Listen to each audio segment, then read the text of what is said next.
The main character of the story, Lucas, kneels in tears in front of his wife, Bella. He begs her consent to divorce, bows to the floor. Bella grins contentedly, seeing his humiliation, and agrees to get a divorce. She sits relaxed on a chair, looking down at Lucas as he bows. Pushing the man with her foot, she wants to know what he can offer her in response to the divorce. Lucas barely holds back the tears welling up in his eyes, biting his lips from this humiliation. His life is not going well, and the reason for this is his family, namely his hated father. All day long, the old man drinks or gambles and raises his voice at his now adult son. After his mother's death, Lucas lived with him because he was his only family, although the man did not pay any attention to his son. Lucas is forced to take on many part-time jobs, in addition to his office work, in order not to go broke. He also works at a diner as a waiter to support himself. One day he sees a family, a father and a young son, walking into their diner. The child plays pranks and spills water. The father turns to Lucas for a towel or napkins. Despite the fact that the child is not aware of the inconvenience caused, the father does not yell at him but takes care of him. He realizes that he envies other people's family closeness. At home, the father, once again drunk, asks to lend him 10 million won. Lucas is shocked by this request because it is a lot of money for him. He tries to reason with his father, but he promises to return what he borrowed and double the amount. He talks about the emergence of a new currency that is supposed to completely change the future, and in which he wants to invest.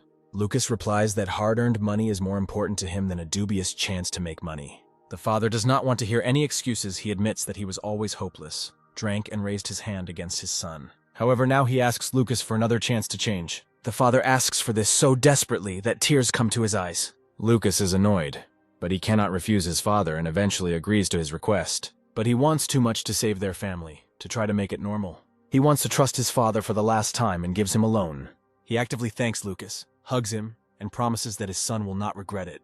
Nevertheless, his joyful cries do not inspire Lucas with much hope for success, and for good reason, since very soon Lucas's last relative will also go to another world. He holds his father's funeral, and thoughts about the currency he bought fade into the background. Lucas's father died in a car accident. Experts say he lost control due to rain and died on the spot. Lucas feels sad to lose the last member of his family, but at the same time he feels freed. With mixed feelings, he spends his rest time drinking, just like his father did not long ago. Left alone, he reflects on the strangeness of his life. The TV he watches at dinner shows an interview with a young man. Despite his young age, he has already achieved great success and works in the investment field. Lucas wonders if this big success is buying a house or something else. However, it turns out that they are talking about large assets amounting to 4 billion Korean won, which makes Lucas cough. The host asks the young man what he invested in, and he reveals that he chose bitcoins, the very currency Lucas's father was talking about. Lucas puts two and two together and realizes that the man on screen got rich doing something he didn't believe in. He looks at his phone lying on the table, wanting to make sure he heard everything correctly, and loads his online wallet. The presenter reflects on how profitable it would be to invest in Bitcoin at the very beginning of its journey. The interviewee is sure that no one expected such an active rise in prices. But if someone had invested in him at the time Lucas's father did, his investment would have grown 2,500 times. Lucas has a huge amount in his account, and he almost loses consciousness, unable to believe what he sees. The rise in the price of Bitcoin has driven many people around the world crazy, and Lucas feels like he can barely hold on. He has 25 billion won in his account, which is 2,500 times his initial investment. Lucas spends the entire evening in shock, constantly checking his online wallet. To clear his head, Lucas rides his bike outside, despite the cool weather.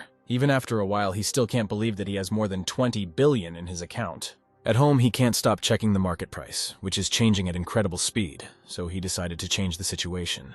The amount in his account grew by several hundred million overnight. Lucas can't decide whether he should sell his assets now, because he already has a huge amount. He returns to his dilapidated house, torn by contradictions. He thinks that since he has been frugal all his life, he can be patient. But curiosity is stronger than him, and Lucas decides to check his savings once again. He prays in disbelief, sweating as the amount changes once again. During the time he went to clear his head, his assets increased by another $2 million, which means he already has 2 billion won. Despite his increased wealth, Lucas still goes to work in the office. The head of the department to which the hero belongs is thinking at a meeting about possible clients of the company. Company employees discuss possible risks from cooperation with a clinic located in Busan. The head of the department assumes that someone from the group will need to be sent to Busan on a business trip. Apart from Lucas, no one takes initiative in this matter. Everyone averts their eyes. The head of the department tries to see if Lucas is sure because he looks very tired, but he just spends all his time studying his assets. So Lucas says that everything is fine. The head of the department decides that Lucas will need one more person to help him, then Sue. one of the most beautiful and popular girls in the company, volunteers to go with the hero to Busan. Lucas's colleagues look at her, dreaming of spending time together. Other male employees immediately start shouting that they also want to go on a business trip. But the boss decides that 2 people are enough and Lucas and Sue will go to Busan. The heroes travel by car to their destination to resolve business issues. Sue says she loves driving the car her brother sold her last year. Busan is Sue's hometown, and while she used to go home often, now she has a lot of work and sports on weekends, so there's no time. They chat for a bit, and Lucas wonders what he should do with his life now that he has a lot of money. The ride is at a leisurely pace with pleasant interactions between Lucas and Sue. When they stop to take a break from the road, Lucas buys the girl a coffee. He is surprised that his colleagues are so eager to discuss work issues with Sue, and she thanks Lucas for his help. Sue fidgets uncomfortably and looks away, a blush covering her cheeks. Having finally made up her mind, she approaches Lucas to see if he wants to go shopping with her that evening. Sue hasn't been shopping for a long time, and she also has something to talk about. Lucas thinks about her proposal, but decides that a distraction would be nice. So he agrees, and later the 2 of them go shopping. The first thing they do is go to a clothing store and look at business suits. Lucas, who is no longer used to shopping, does not understand why he cannot order the same thing on the internet, but at a better price. Sue suddenly offers Lucas help in choosing and buying a suit, and he is surprised by this offer. Clothes are a kind of bribe because the girl has an awkward request. Lucas has enough money for shopping, so he demands that Sue stop delaying the awkward conversation. Blushing as hard as she can, Sue fumbles for words and finally asks Lucas to act as her boyfriend in front of her parents. He is stunned, but Sue explains that the younger sister already has a partner and her parents are pushing Sue into a relationship.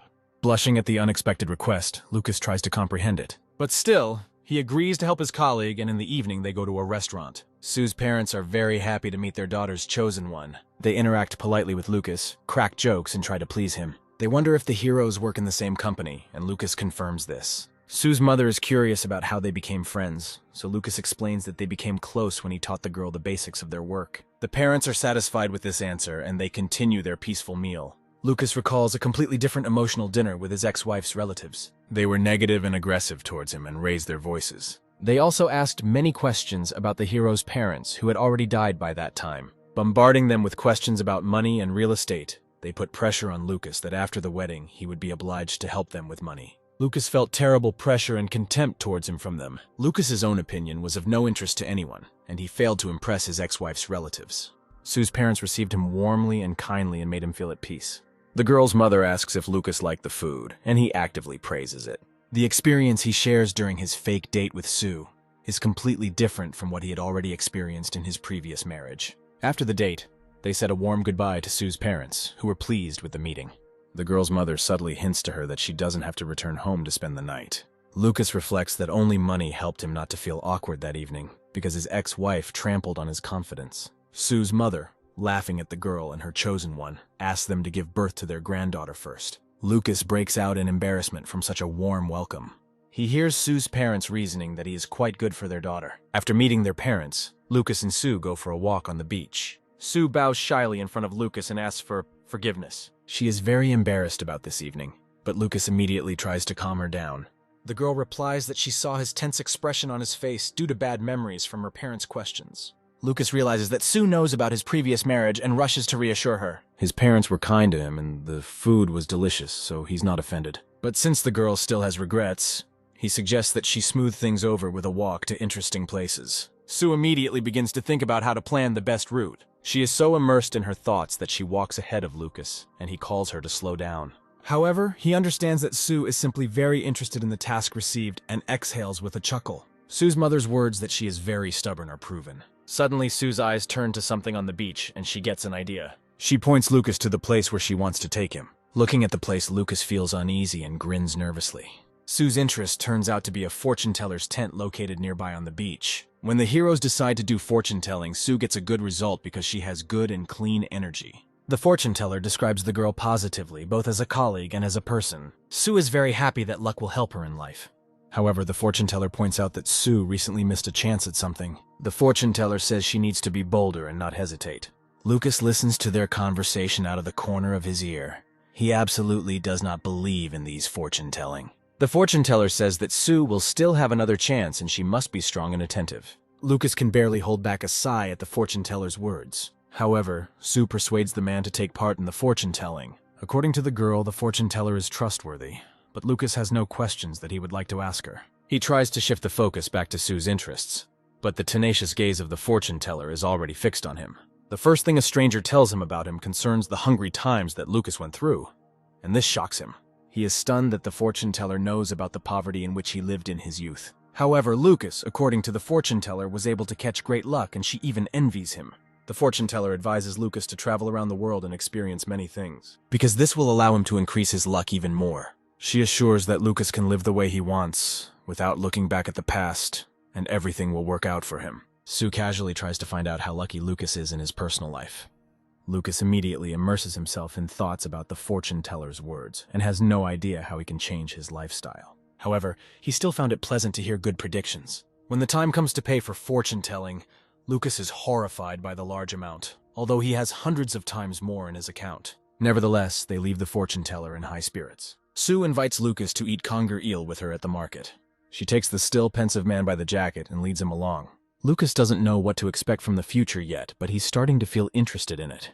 In total, the heroes need 4 days to set up work in Busan, after which they return from their business trip. Lucas returns from a business trip to his abandoned apartment. He immediately rushes to the computer to check the Bitcoin rate. At first, he is horrified that he did not sell the assets sooner, because he lost 200 million. But very soon, he earns 300 million per hour. He breathes a sigh of relief, but still doesn't understand what to do with the assets. He is mentally exhausted because he spent the whole weekend watching the Bitcoin rate. He is tormented by doubts about when to sell assets and whether it is worth doing it at all. But then the weekend passes and he goes back to work in the office. During lunch, he listens to colleagues discuss real estate investments. Lucas ended up not being able to rest properly and therefore is not focused enough. Now he has 40 billion won in his account and wonders if the price of Bitcoin can rise even higher. Colleagues curiously try to find out how his and Sue's trip to Busan went, and the man says it's calm. Senior colleagues joke with Lucas about this in a friendly manner. Lucas's colleagues return to discussing investments. Lucas's manager says he's thinking about investing in Bitcoin, which makes Lucas wince. Men think that they should have invested earlier. Then, they would have earned more. They decide to study in detail the issue of possible investment in Bitcoin. Conversations about cryptocurrency are becoming increasingly lively. This time, Lucas focused his attention on the conversation. Having heard his colleagues' discussions, he decides that Bitcoin will continue to grow. This makes him, consumed by greed, want to wait and not sell his assets yet. He continues to closely monitor changes in the price of Bitcoin on the market. Lucas is shocked that the price of Bitcoin has dropped a lot recently and he has lost 6 billion won. During his next break at work, he goes out to get some fresh air. The lost money haunts him. Lucas can't come to his senses. The amount he lost while waiting could have been his salary for 140 years of work. He immediately grabs his phone to check his assets. Lucas is overcome with anxiety and wonders whether he should sell his Bitcoins immediately. There is no need to be greedy anymore. He already has more than 30 billion won. However, at this moment, Lucas is approached by his colleagues, eager to find out what he is doing. Lucas jumps in surprise, not expecting to be interrupted. Lucas's colleague grins when he sees him studying the Bitcoin course. He asks if the man wants to invest in Bitcoin, and Lucas sweats nervously as he comes up with an answer. Colleagues are sure that since Lucas looks unwell, there are some problems with the investment. He does not name the actual amount, but his colleagues still support him and wish him good luck. Lucas sighed heavily, wondering if the price of Bitcoin would actually rise again. He asks his colleagues if they have seen the recent price collapse. The men look at each other, grinning, and shake their heads. Lucas tries to find out what is the reason for such smiles, and one of his colleagues says that he does not follow the news. It shows the current price of Bitcoin, and Lucas is completely speechless. The price shot up again and quite strongly. From relief, he even begins to cry, and his colleagues courageously support Lucas. They convince us that the real takeoff is just beginning. It turns out that one of them bought Bitcoins and has already earned more than 1 million won. However, Lucas is still terribly afraid of another fall. The men's confidence, however, gives him hope that perhaps he can wait a little longer. And literally the next day, there is a sharp jump in the price of Bitcoin. This shocks the global community, and everyone is talking about cryptocurrency. Bitcoin is becoming a store of capital superior to gold. And yet another day, the price of Bitcoin reaches an exorbitant figure. As a result, Lucas's current assets exceed 100 billion won. When the man sees the total, he becomes hysterical. His heart is beating wildly, he is sweating, and cannot breathe normally. Because all Lucas can do is try to breathe calmly and cry. The man forces himself to calm down, reminds himself that it is not his money until he sells his assets. Now it's really time for him to make a decision. He can't put it off any longer. Therefore, Lucas is tormented by whether he should sell everything or wait further. Not used to such sums, he's afraid of making the wrong move. Greed instantly overcomes him, convincing him that he can earn more. Dark thoughts overwhelm Lucas. He wants to earn tens of billions just by sitting still. Therefore, submitting to these thoughts, he first decides to wait a little longer. But then the voice of his father appears in his memory, who once convinced him that everything would work out. Lucas looks at the framed photo of his father that sits on the closet. Once upon a time, my father believed that buying a new currency was his chance to become a good person and parent. When his father spent time gambling, he always promised to buy Lucas new clothes and a bag if he won big. He had been putting life off for later all this time, and Lucas realized that it was time to change something. The next day, Sue is actively working in the office, typing important documents. She happily stretches to warm up from sitting still for a long time. Sue notices that Lucas never showed up at the office after they returned. The girl approaches one of the managers and provides the results of her work, and he thanks her for her work. The manager tells the girl that Lucas took a day off, which is why he is not in the office. Sue hopes nothing serious happened to the man. Meanwhile, Lucas finally leaves the house and goes shopping. His first destination is a car dealership. The salon employee asks if the client has any wishes. Lucas feels awkward, but one car still attracts his attention. It turns out to be a recently released white Ferrari model, designed for both city driving and sports. Lucas decides to buy it, but when the salon employee starts talking about payment options, he interrupts him. He holds out a bank card, offering to make the purchase immediately, because his plans are to pay for his new car in one lump sum. The day before, Lucas sold his assets and earned $100 million, or 100 billion won. Now Lucas is young and rich, a very satisfied man. However, he does not immediately understand what to do with such huge money. He decides to buy a car first, and now he'll have to wait for it to be delivered from the dealership. Having spent a huge amount of money by former standards, Lucas leaves the salon. He belatedly panics at having spent nearly $500 million won. Nevertheless, he took the first step towards pleasant and important spending. Once he compiled this list, having the opportunity only to dream of wealth. And the next item on this list is buying a luxury apartment. At the real estate agency, the employees actively welcome Lucas. Lucas says that he needs a spacious apartment in a new building overlooking the Han River. Since this is usually very expensive real estate, agency employees are very interested in such a client. Therefore, Lucas and the realtor go to look at one of the options. This is a very large and newly built complex, the life in which the hero will cost 2.5 billion won. The realtor tells the man about the bonuses of the territory, such as walking paths, gardens, and a swimming pool. A big advantage of the residential complex is also the gym. The apartment they will be looking at is on the 11th floor, and the realtor calls Lucas along. As in many Korean apartments, the door is opened with a key card. Stepping inside, Lucas feels overwhelmed by the size of the apartment. It is so big that you can go jogging on it in the morning. The realtor tells the shocked client that the apartment is fully furnished with furniture made from the highest quality materials. The girl shows 2 bathrooms, each of which is larger than the apartment in which Lucas now lives. He jokes that there is no need to be afraid of mosquitoes and noise outside the window. And the realtor replies that this is the advantage of high-rise buildings. For Lucas, this place is so luxurious that he would be willing to live in less comfortable conditions. He opens the window and is speechless at the view of the river that opens up to him. It is so beautiful and impressive that the man admires it out loud. The realtor asks the client's opinion and offers to show him other options, but Lucas is satisfied with this apartment. He turns to the girl accompanying him and says that he takes this option. The real estate agency prepares an agreement for him, which Lucas immediately signs. Lucas is offered to pay a down payment and a brokerage commission to move in. However, the man takes out the suitcase he brought with him and replies that he will pay the entire amount at once. He opens the suitcase and clarifies that the amount will be paid in cash. While the girls look in horror at the amount of cash, Lucas asks them to provide a check to pay the brokerage commission. Meanwhile, in the office where Lucas works, the manager flirts with his colleague in the storeroom. He took her to a restaurant the day before and suggests she try a better place. He captivates the girl with his night look, smiling, and the girl succumbs to his flirting. Suddenly, the flirtation is interrupted by Sue bursting into the storeroom, who quickly approaches the manager Dan. After waiting for Dan's girlfriend to move away a little, Sue steps closer. He comes almost close, wanting to talk to the man about something important. The man is stunned by this attack and does not understand what questions Sue might have for him. Sue looks at her colleague menacingly and asks if he knows where Dan lives. Dan doesn't understand why a popular girl like Sue would want Lucas's address. The girl replies that she wants to visit him because she is worried about Lucas's long absence from work. Dan can't help but wonder if Sue is so worried about all her colleagues. However, he also does not know where Lucas lives, but he can call him and ask. As a result, he contacts Lucas via Messenger and he agrees to give them the address. Looking at such an active reaction, Dan wonders if Sue is interested in his senior colleague. While Dan looks at her, Sue almost hums with joy at the upcoming meeting. After work, Sue and Dan, having bought gifts for Lucas, go to his home. Sue thinks about what Lucas's house might be like because she's very curious. She thinks that his apartment is small, since he lives alone, and probably neat and clean. Dan also tries to imagine what Lucas's apartment is like.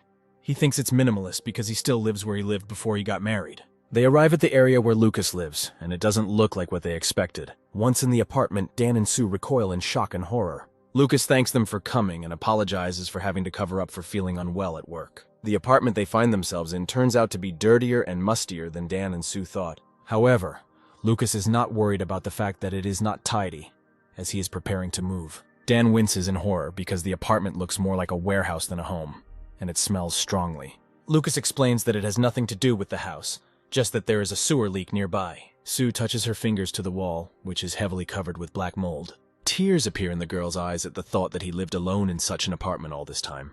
Dan stealthily watches Sue tremble with emotion, so he decides to help Lucas move and help him pack the boxes. Sue supports this idea. Lucas clarifies whether everything is all right because the heroes can get dirty, but for them, it's nothing.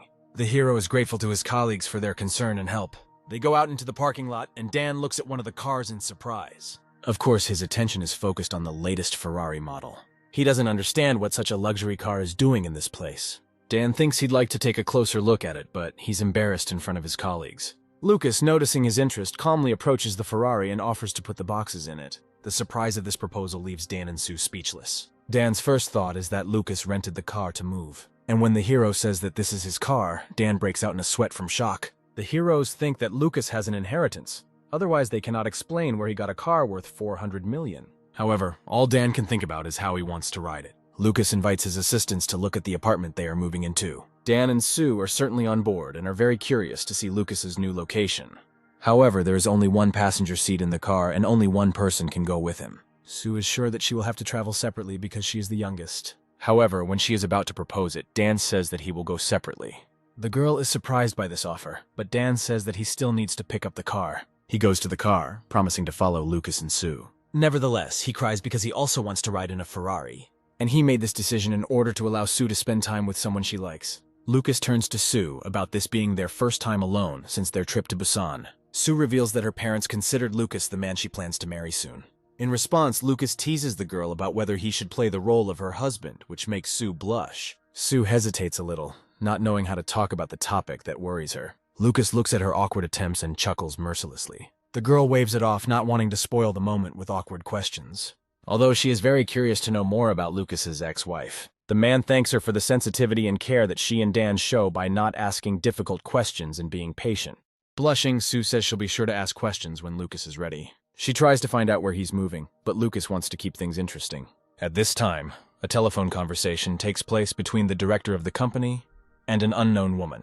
She says that she is sorting out old things and looking at photographs. One of these photographs shows Maria and Lucas during their wedding. The woman's fingers aggressively squeeze the photograph, crushing it. The girl speaking on the phone turns out to be Maria herself, Lucas's ex-wife. It's been 6 months since the divorce, and she decides to return to work in the office where Lucas works. Lucas's new car speeds through the streets, sparkling with its cleanliness and well-groomed appearance. She is led by Dan, who was allowed by Lucas, and he is so happy that he is crying. Lucas asks him to be careful not to kill them both, but Dan is too happy to hear him. He has a question for Lucas and wants to see if he can ask it. To Lucas's surprise, Dan asks him how the man feels about Sue. Lucas doesn't understand why his colleague is asking such sudden questions, but Dan says he's just curious. Lucas doesn't see anything wrong with the question and wonders what he can say. He reflects that Sue is kind, capable, and cares about others, and is generally a good girl. Dan tries to find out if that's all, but Lucas doesn't know what else his colleague wants to hear.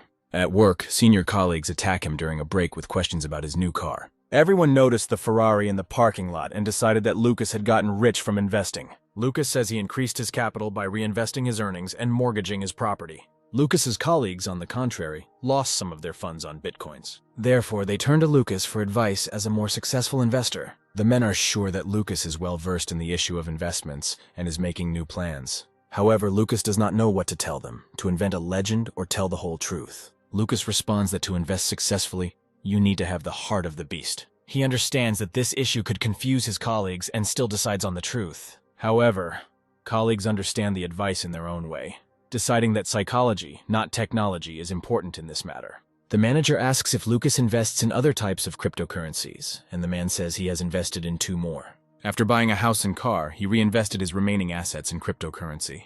However, he is afraid to give advice lest he be held responsible for the outcome. Lucas's choice was cryptocurrencies such as Ripple and Ethereum. They are completely new, so colleagues became interested in the reason for this choice, and Lucas says that he considers them reliable. Ripple supports international transactions between banks, while Ethereum supports transactions using blockchain technology. Lucas believes that these are the cryptocurrencies that the media and investors will be interested in. Lucas really studied the issue of new cryptocurrencies seriously.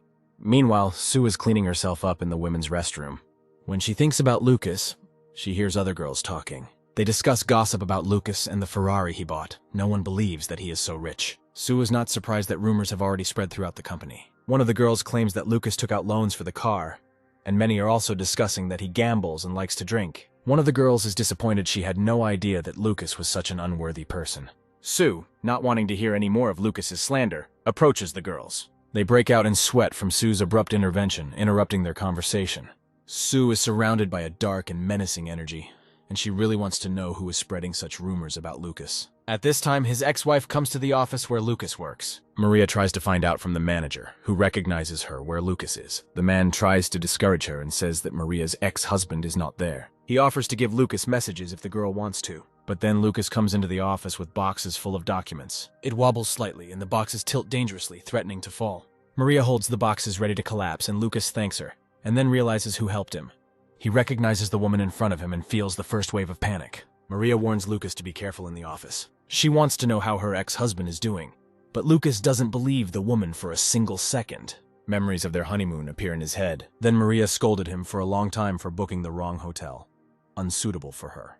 Lucas tries to justify himself, saying that he chose this hotel based on the reviews of other guests, but the girl is still unhappy. Maria does not want to listen to him throughout the marriage. The girl humiliated him and made him feel guilty for everything, convincing him that she showed him mercy through their marriage. That's why Maria is sure that she still has such power over her ex-husband. However, Lucas is not the same as before, even if their meeting unsettled him for a short time. Maria says that she wants to give him some documents, and the man sighs long and heavily. And then he places the boxes on the floor with a loud thud, which makes Maria flinch! Colleagues turn to them, trying to understand what is happening, calmly looking into Maria's eyes as he has never done before. Lucas takes the documents from her. And then he leaves, pretending that this meeting did not excite him at all. Maria gets angry from this reaction and bites her lips, trying not to yell at the man in front of her colleagues. She leaves the office, remembering that before Lucas couldn't even look her straight in the eyes. But after the divorce, he changed so much. She's angry that Lucas bought the Ferrari after the divorce. And if she had suffered in the marriage, she could have taken the car. But now, since she missed this chance, Maria wants to create a new one. She returns to her office in tears, looking very unhappy. Colleagues immediately rush to her to support her after meeting her ex-husband. Maria immediately exposes Lucas as a monster, lying that he shouted and humiliated her. The head of the department silently observes this performance. She sighs, not sharing the worries of her colleagues. She sees Maria's pretense. Meanwhile, Lucas is quietly working in his office, thinking about what happened. He knew that sooner or later Maria would return to work after their separation. He wondered what he would feel when he met the girl again. But everything turned out to be not so scary. The manager approaches him from behind and asks if Lucas is sure everything is all right. He calls the younger one to the roof, where his colleague immediately rushes at him with a hug. He thanks Lucas for the advice that allowed him to make a good profit. Lucas doesn't understand the reason, and his colleague suggests checking the quotes. It turns out that Ripple has increased in price by 70% since the morning. Lucas wonders how much money he doesn't have in his account now, and he's trying to count. It turns out that Lucas's assets are already $98 million. Colleagues, having invested in Ripple, earned several of their annual salaries. The manager thanks Lucas for everything he has done for them, but Lucas believes that it is their own responsibility. Colleagues are trying to find out how much he himself invested in Ripple. Lucas decides not to tell the truth, but to come up with something reliable, so he reports that he invested $1 billion each in Ripple and Ethereum. Everyone is surprised at how much Lucas has invested and earned through this. The hero refuses to give advice since investments are everyone's personal responsibility. However, he himself says that he will not sell Ripple yet, but will wait a little longer. Rumors that Lucas hit the jackpot using cryptocurrency quickly spread throughout the company. Lucas's success at such a young age is gossiped around the office. People are also talking about how Lucas's colleagues are following his lead and making successful investments. However, recently someone has been spreading bad rumors that he beat his ex-wife and took money from her. Maria overhears her ex's colleagues deciding that someone is spreading bad rumors specifically to smear Lucas. She's furious that her plan isn't working, and people are defending Lucas instead of vilifying him.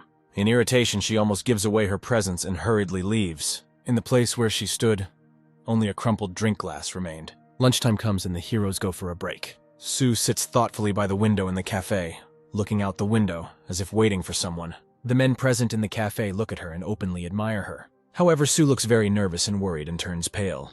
Dan appears at the cafe and calls the girl's name. He carries a tray with their drinks. He asks how long Sue has been waiting, but she says she just arrived. Dan called her to this cafe to tell her something special about Lucas. Dan wants to ask her a question first and then discuss the rest. He asks Sue what she thinks about the recent rumors about Lucas's gambling addiction and violence towards his wife. Sue sharply exclaims that all these rumors are ridiculous and she doesn't believe in them at all. Someone is spreading them maliciously. This answer satisfied Dan, and he decides to ask the girl something else. Finally, Dan asks Sue if she is in love with Lucas. This causes Sue to blush deeply and become speechless with embarrassment. She screams and stutters, trying to convince Dan of his words. Dan chuckles and asks the girl not to pretend. He understands everything and wants to help. Dan tells the girl to go to Lucas right now and confess her feelings. Meanwhile, Lucas is on break again and receives hugs from his happy colleagues. Trusting Lucas's instincts, his colleagues decided to wait to sell their assets, and were right. Lucas is not very happy that the number of people thanking him has increased significantly. Colleagues begin to thank him,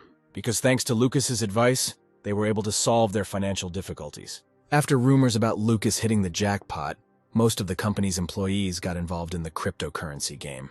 Soon, everyone who trusted Lucas and invested in Ripple received huge profits. Colleagues call Lucas a financial god and declare their love for him. One of his colleagues tries to figure out how much Lucas earned, and he tries to get out. At the moment, Lucas has $578 billion in his account. In fact, for the kind of money Lucas has, you can buy almost any company. When Lucas invested in new cryptocurrencies, but thought that their prices would rise. However, he could not have imagined that in a month the situation could become so crazy. The hero relied on human greed, but the growth is still too fast. The girls from the office also join their colleagues to get investment tips from Lucas. The hero replies that investing right now is a little risky. Recently, the price has risen too much, which means it may fall significantly. The girls thank you for the advice and ask what other objects for investment there are. Maria is furious from such active attention to her ex-husband. Annoyed, she locks herself in the restroom and kicks the trash can. Maria is angry that everyone is praising someone she thinks is a fool. The girl's pride is wounded and she comes up with a plan to use Lucas. She wants to destroy Lucas's reputation and take his money. Lucas calmly studies the chats on his phone and sees that everyone is also discussing cryptocurrency. However, suddenly he receives a notification that shocks him. Maria writes to him asking how things are, as if nothing happened between them, writes that she was wrong, and then asks him on a date. Lucas wants to delete the useless correspondence, but then Sue calls him. He immediately picks up the phone, interested in the reason for the call. Sue, worried, says that nothing special happened. She sits at home in her pajamas, hugging a stuffed animal, and replies that she just wanted to talk to Lucas. He asks if Sue herself is resting, and the girl says that she recently returned from training. Lucas plans to go shopping the next day because he threw out his old furniture. Sue really wants to join him on this shopping trip. The man hesitates to answer, and this makes his colleague worry.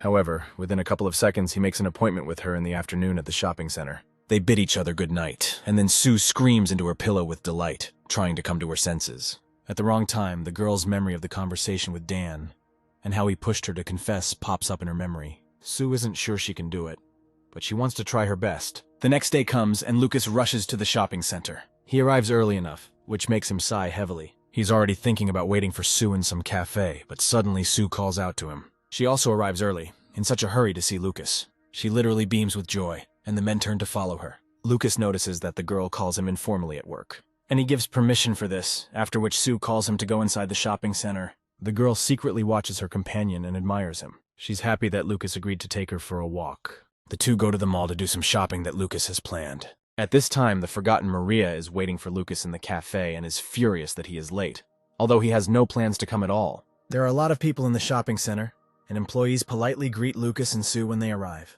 The girl notices that this is the first time she's alone with him outside of work. She imagines it could be a date with Lucas. Suddenly, Lucas draws the girl's attention to something, inviting her to look. A man chooses new blankets for himself and finds a very soft one. Sue is happy to see her partner so excited while shopping. This is the first time Lucas has seen such soft and cozy blankets because he is used to only using thick and heavy blankets. Therefore, delighted, he decides to buy 3 sets of blankets at once. Before he has time to make a purchase, he already finds something new. This time, Lucas's attention is drawn to a new cordless vacuum cleaner. Then there is a refrigerated cabinet with a touchscreen in the door. The washer and dryer are also an important element of the interior in Lucas's new home. The hero's attention is also drawn to the sofa, whose tilt angle can be adjusted. For the first time in his life, Lucas spends money without thinking, and it makes him happy. The man admits that the mall is an interesting place when you're rich, Lucas feels like he turned on a cheat code in a game when he was a kid. The hero decides to ask Sue if she's bored of going shopping with him, but the girl is delighted. However, in addition to fun, Sue also feels many strange feelings, mainly because Dan said that she had to confess her feelings to Lucas. The girl realizes that she really cannot hesitate forever. She wants to try to tell Lucas everything. But when she starts to confess, Lucas interrupts her. They shudder with embarrassment and look into each other's eyes. Sue invites the man to speak first, but Lucas cedes this right to her. However, the girl still persuades him to take the floor first. What Lucas said makes Sue stare at him in surprise. She even asks if Lucas really meant what he said. All this time, Maria, sitting in the cafe waiting for Lucas, clenches her fists in rage because he did not come to the meeting. During the next break, during the working day at the office, employees rejoice at the growth of the Ripple exchange rate. The men loudly encourage themselves in each other. Lucas's company looks at this from the outside, noting that there are even more people investing in cryptocurrency. One of the hecklers is a man who used to ridicule cryptocurrency as a form of gambling. However, in addition to the rise in the price of Ripple, the price of Ethereum is also rising, so Lucas is very happy. The man thinks that huge profits from cryptocurrency can turn even those who criticized it into fanatics. Greed, according to Lucas, unites people, but no one knows the result. At a happy moment, investments can bring huge profits. But if the price falls, a person may lose every last one. And when losses begin, you find yourself in personal hell. Lucas admits that he is no exception and he also has to obey these rules. His father also taught him that winning at the gaming table does not mean receiving money, but you can get money at a completely different point in time. Lucas believes that you need to overcome greed and wake up because you get money when you leave the gaming table. In work chats, they discuss investments and thank Lucas for his valuable advice. And this infuriates his colleague Jack, who for a long time considered cryptocurrency an unworthy business. He thinks Lucas was just lucky and doesn't really understand anything. Jack is confident that only he himself is engaged in real investing. He is happy that he earned 100 million won in a month and believes that his life will soon turn around. A man dreams of buying a luxury apartment overlooking the Han River and a sports car. Jack also wants to marry Sue, with whom he has been in love for a long time. In the chat, Lucas makes an important announcement about cryptocurrency. He says that he is going to sell everything. A senior colleague thinks this is stupid because Lucas could earn much more. Jack aggressively types messages in the chat where he says that what Lucas said is complete nonsense and no one should sell cryptocurrency now. He believes that since Lucas decides to miss out on such a benefit, then he is a complete amateur. Lucas answers some of the messages, not intending to persuade anyone. After which he puts the phone aside and thinks through his next steps. Now he wants to meet with his boss to discuss an important issue. He goes to work in the office, in the mood for a serious conversation. The man goes up to the desired floor and approaches his manager. He asks if the manager has a minute to talk. The manager notices the bundle of paper in Lucas's hands. He realizes that Lucas wants to tell him something really important. Sighing heavily, he thinks that the conversation will be about dismissal. So he calls Lucas to go to another place, to the roof, where they usually spend breaks. The manager happily congratulates Lucas on his increase in wealth. After all, Lucas was rich before, and now he was supposed to become even richer, and the manager himself earned money to drink for the rest of his life. He decides to encourage Lucas to talk about what worries him.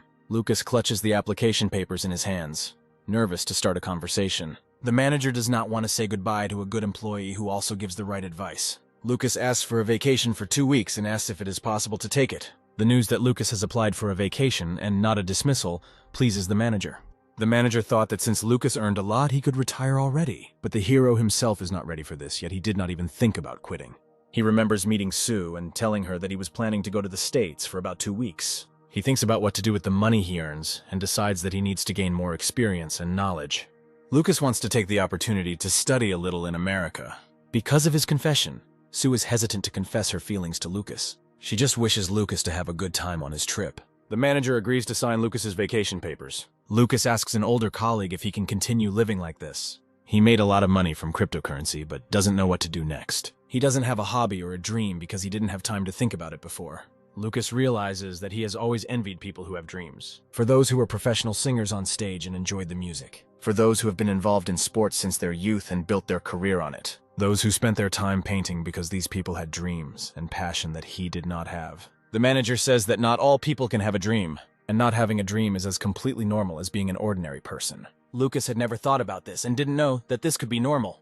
The manager tells Lucas that as a child he dreamed of becoming a professional golfer. His parents supported him because they liked golf. Therefore, from the age of 10, the man was preparing to become a professional with the support of his parents. He injured himself more than once. His hands were covered with bruises and calluses. But as a child, it was enough for him to simply hold the club in his hands. The manager was happy as a child thanks to his dream. However, soon enough he learned what was hidden behind his dream. He learned that a lot of money had been spent on tuition fees and use of the field, which was ruining our family. As a result, the man gave up his dream but now lives quite well. Now he has another dream and he's striving to make it come true. Now he just wants to go to a baseball game with his family. He advises Lucas not to get too hung up on his dream. In his life he can achieve everything he wants. The manager advises Lucas to enjoy life and do as he pleases. Lucas listens to the words of his senior colleague with respect and draws conclusions for himself. He decides to move step by step to formulate new dreams for himself. The manager finally decides to ask Lucas himself. He's very interested in how much money he actually earned. He promises to keep the information secret. To avoid answering directly, Lucas clarifies how much an apartment in the Gangnam area currently costs. Having finally figured out how much it was, he whispers the final number in the manager's ear.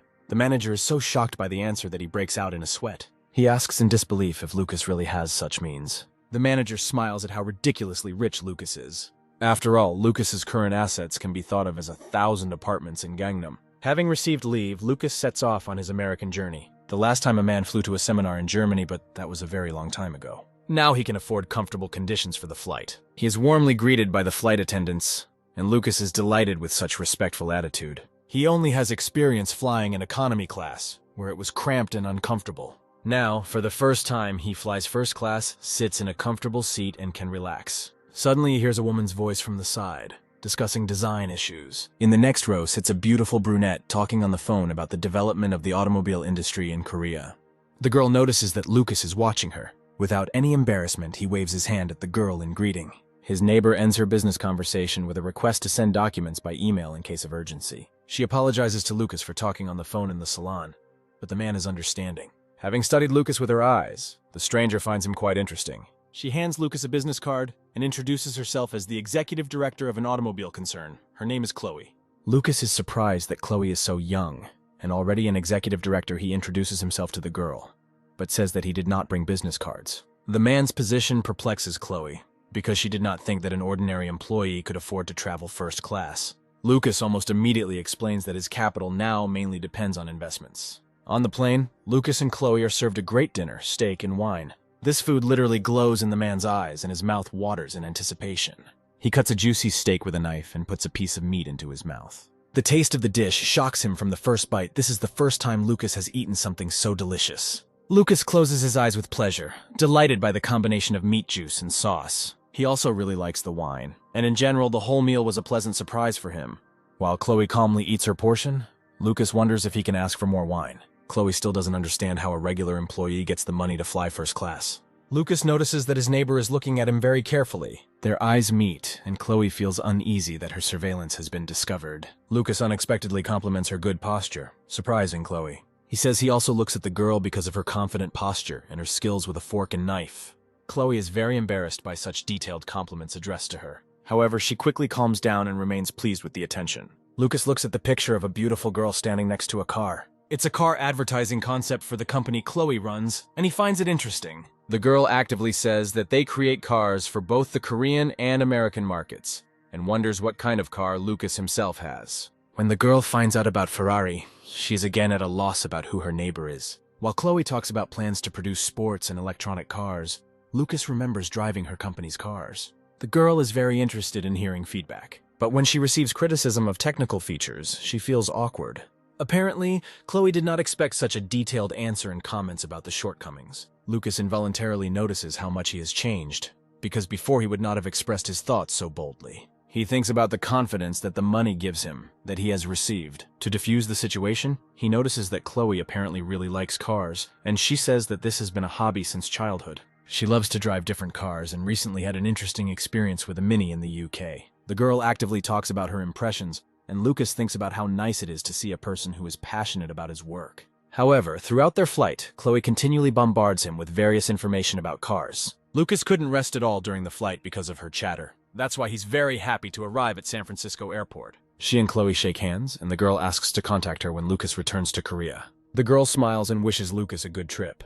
A fairly exhausted Lucas wishes her all the best in return. He decides that next time he should behave more modestly and not make acquaintances. After collecting his luggage, the man finally leaves the San Francisco airport. He finds himself in an unfamiliar environment and opens his mouth in surprise. Looking at people of different races and skin colors, he finally realizes that he really is in America. Suddenly, someone loudly calls the man's name from behind. Lucas turns around and sees Charlie, his old friend, running towards him. The men shake hands and joke with each other. Charlie is Lucas's closest friend and shared all his hardships when they lived together during college. Afterwards, he managed to move to the States and settle here, and America changed the man quite a lot. Charlie invites Lucas to dinner, and the man wonders when he managed to book a table, to which Charlie laughs that in America, you have to eat hamburgers. Meanwhile, in Korea at lunch, Maria tries to pacify her anger and destroys her salad with a fork. She is furious that Lucas not only ignores her but manages to cheat on her. She almost growls because she had to sacrifice her pride and write to her ex-husband, whom she despises. When colleagues ask about what happened, Maria jokes that she was thinking about her ex-husband. She immediately starts saying the worst thing she can think of about Lucas. It involves gambling, debts, infidelity, and domestic violence. However, a manager from her department immediately interrupts her and says that Maria is the one who pays too much attention to Lucas. She grins, noting in surprise that if she broke up with someone, the story would end. Thus, she hints to her colleagues that they should not trust Maria's words, and the girl almost explodes from such a hint. The manager adds that she tried not to pry into their personal lives before, but the rumors that Maria spreads do not correspond to the reputation Lucas has received in the company. She openly accuses Maria of being jealous and trying to ruin Lucas's life. Maria, from such a rebuff, is at first speechless and does not know how to respond. However, her acting abilities are immediately turned to the maximum. She starts crying loudly and rushes out of the office. The manager rolls his eyes at this behavior and sighs heavily. Maria runs into the women's restroom in a rage so as not to scream right in the office. She kicks the trash can screaming and calls the manager dirty names. However, she is going to ignore her and endure it further. Maria also succumbed to the rush to buy Ripple and was able to make good money on it. She is sure that she will become very rich and will have the last laugh. At this time, that colleague of Lucas, Jack, who shouted loudest that Ripple should not be sold, boasts during the break that he was right. He mocks Lucas's skills for chickening out and not earning more. Jack convinces his colleagues that they should not sell but buy Ripple and tells him to trust him. Colleagues from Lucas's office watch his screams from the sidelines. One of them was worried when Lucas sold his assets and didn't know what to do next. Because profits continue to rise, he finds it difficult to fight greed. All day long he thinks only about investments, since quotes are rising. The manager, in response to this, calmly declares that he sold all the Ripple that he had in his assets. This leaves his colleague in shock as the investment is bringing in huge profits every day. But the manager shrugs his shoulders. He trusts Lucas, who took the bold step of selling. In response to the younger man's suspicious look, he philosophically notes that the cryptocurrency will continue to grow regardless of people's actions, and that more can be bought. But in order to sell assets that are rising in price on time, you need skill. So when Lucas said he was selling all his assets, he felt confident to do the same. Meanwhile, in San Francisco, Lucas and Charlie are sitting in a burger joint and a cute waitress brings them their order. From the very first bite, Lucas really likes the cooked burgers and Charlie is pleased with this. He sympathizes with Lucas's expensive trip, but promises to make his stay at home comfortable. Lucas is touched that his friend is willing to take care of him, even though he knows nothing about his financial situation. Suddenly, someone calls out to the men having lunch and Charlie turns to the source of the sound. A guy and a girl of non-Asian appearance approach them. Both have blonde hair and speak English without an accent. In America, Charlie is sometimes called by his nickname, but he doesn't mind because it sounds cool. Their new interlocutors are Chris and Helen. Charlie became friends with them after moving. They sit down to eat together and discuss Charlie's work projects that are making great contributions to the auto industry. Charlie develops software for self-driving cars. Chris is the founder of a startup in this area.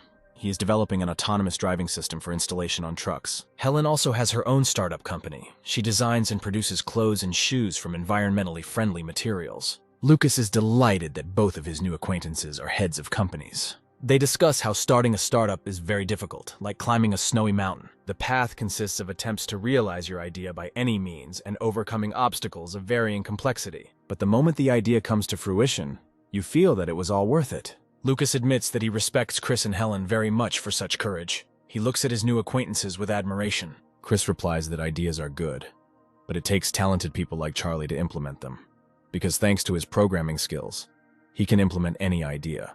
However, he immediately makes fun of his friend, noting his great love for hamburgers. Looking at their verbal skirmish, Lucas notes with satisfaction that only after arriving in America, he was already able to meet the founders of his companies. He already feels that his trip to the States is fully justified by such an interesting experience. In the evening, they arrive at the apartment where Charlie lives. It is located in an ordinary apartment building.